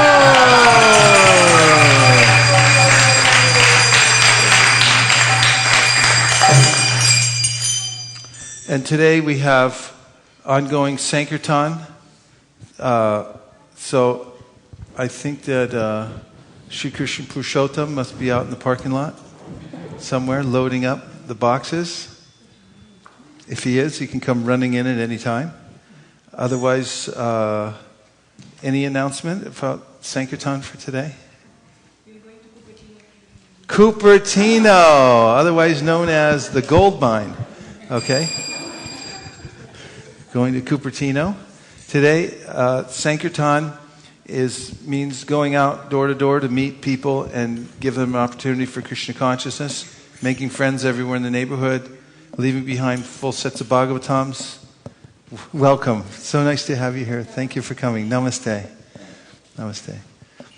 And the festival for Lord Nrsimhadev has already begun. We don't have the poster up yet, but what is it called? It's MSF of Sincere Prayers. MSF of Sincere Prayers. We'll begin our readings almost right away for Lord Nrsimhadev. We'll also have a seminar about prayers. Is that correct? Power of Prayer. Power of Prayer. Do you all believe in the power of prayer? Yes. Okay. So we'll have that. And no one can stop us from chanting Hare Krishna 24 hours a day. You can, if they lock you up, you can still go on chanting. If they put a tape over your mouth, you can still chant in your mind. So feel free to just chant 24 hours a day. No one can stop you. And any other announcements? Actually, today is Vishaka Mataji's birthday. She's not here. Really? Hare Krishna to you. Hare Krishna to you. Hare Krishna, dear Vishaka Leela Mataji.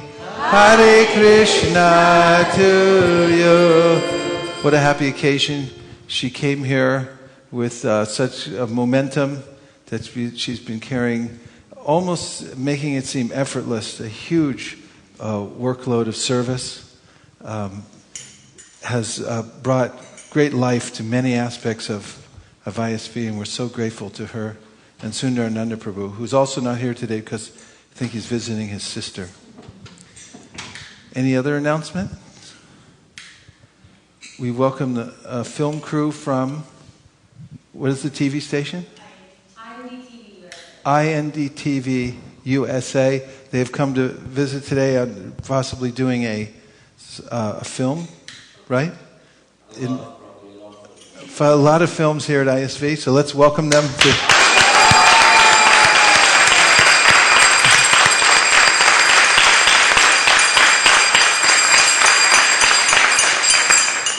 And if there's anything else, like you'd like to leave your inheritance to ISV, Damodar Vamsidhari in the bright yellow and orange shirt is always available. He's over there perusing the electronic hundi right now.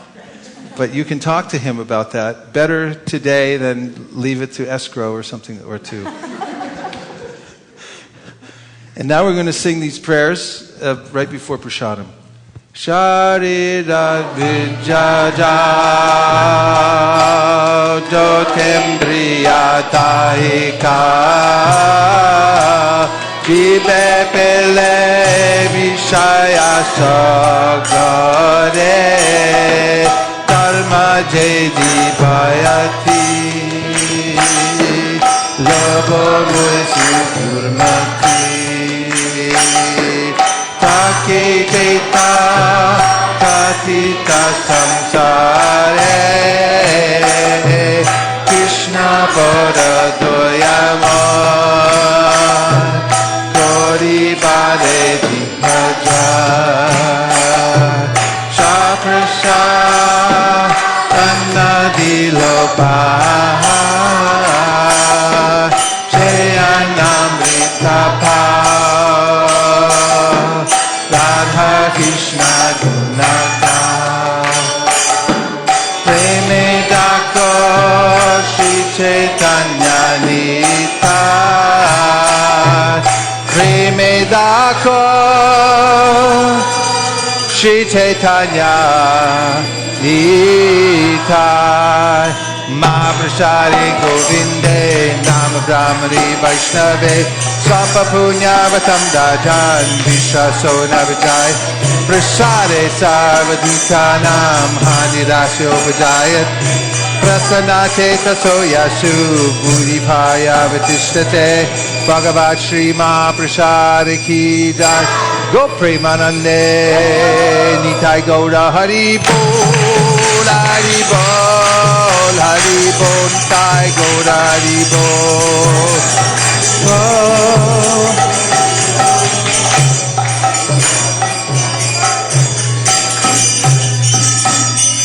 Please come take prasadam. Hare Krishna. Prasadam will be served just outside here in the courtyard, and then please come back in, and you can sit from this pole all the way over this side of the room. Hare Krishna.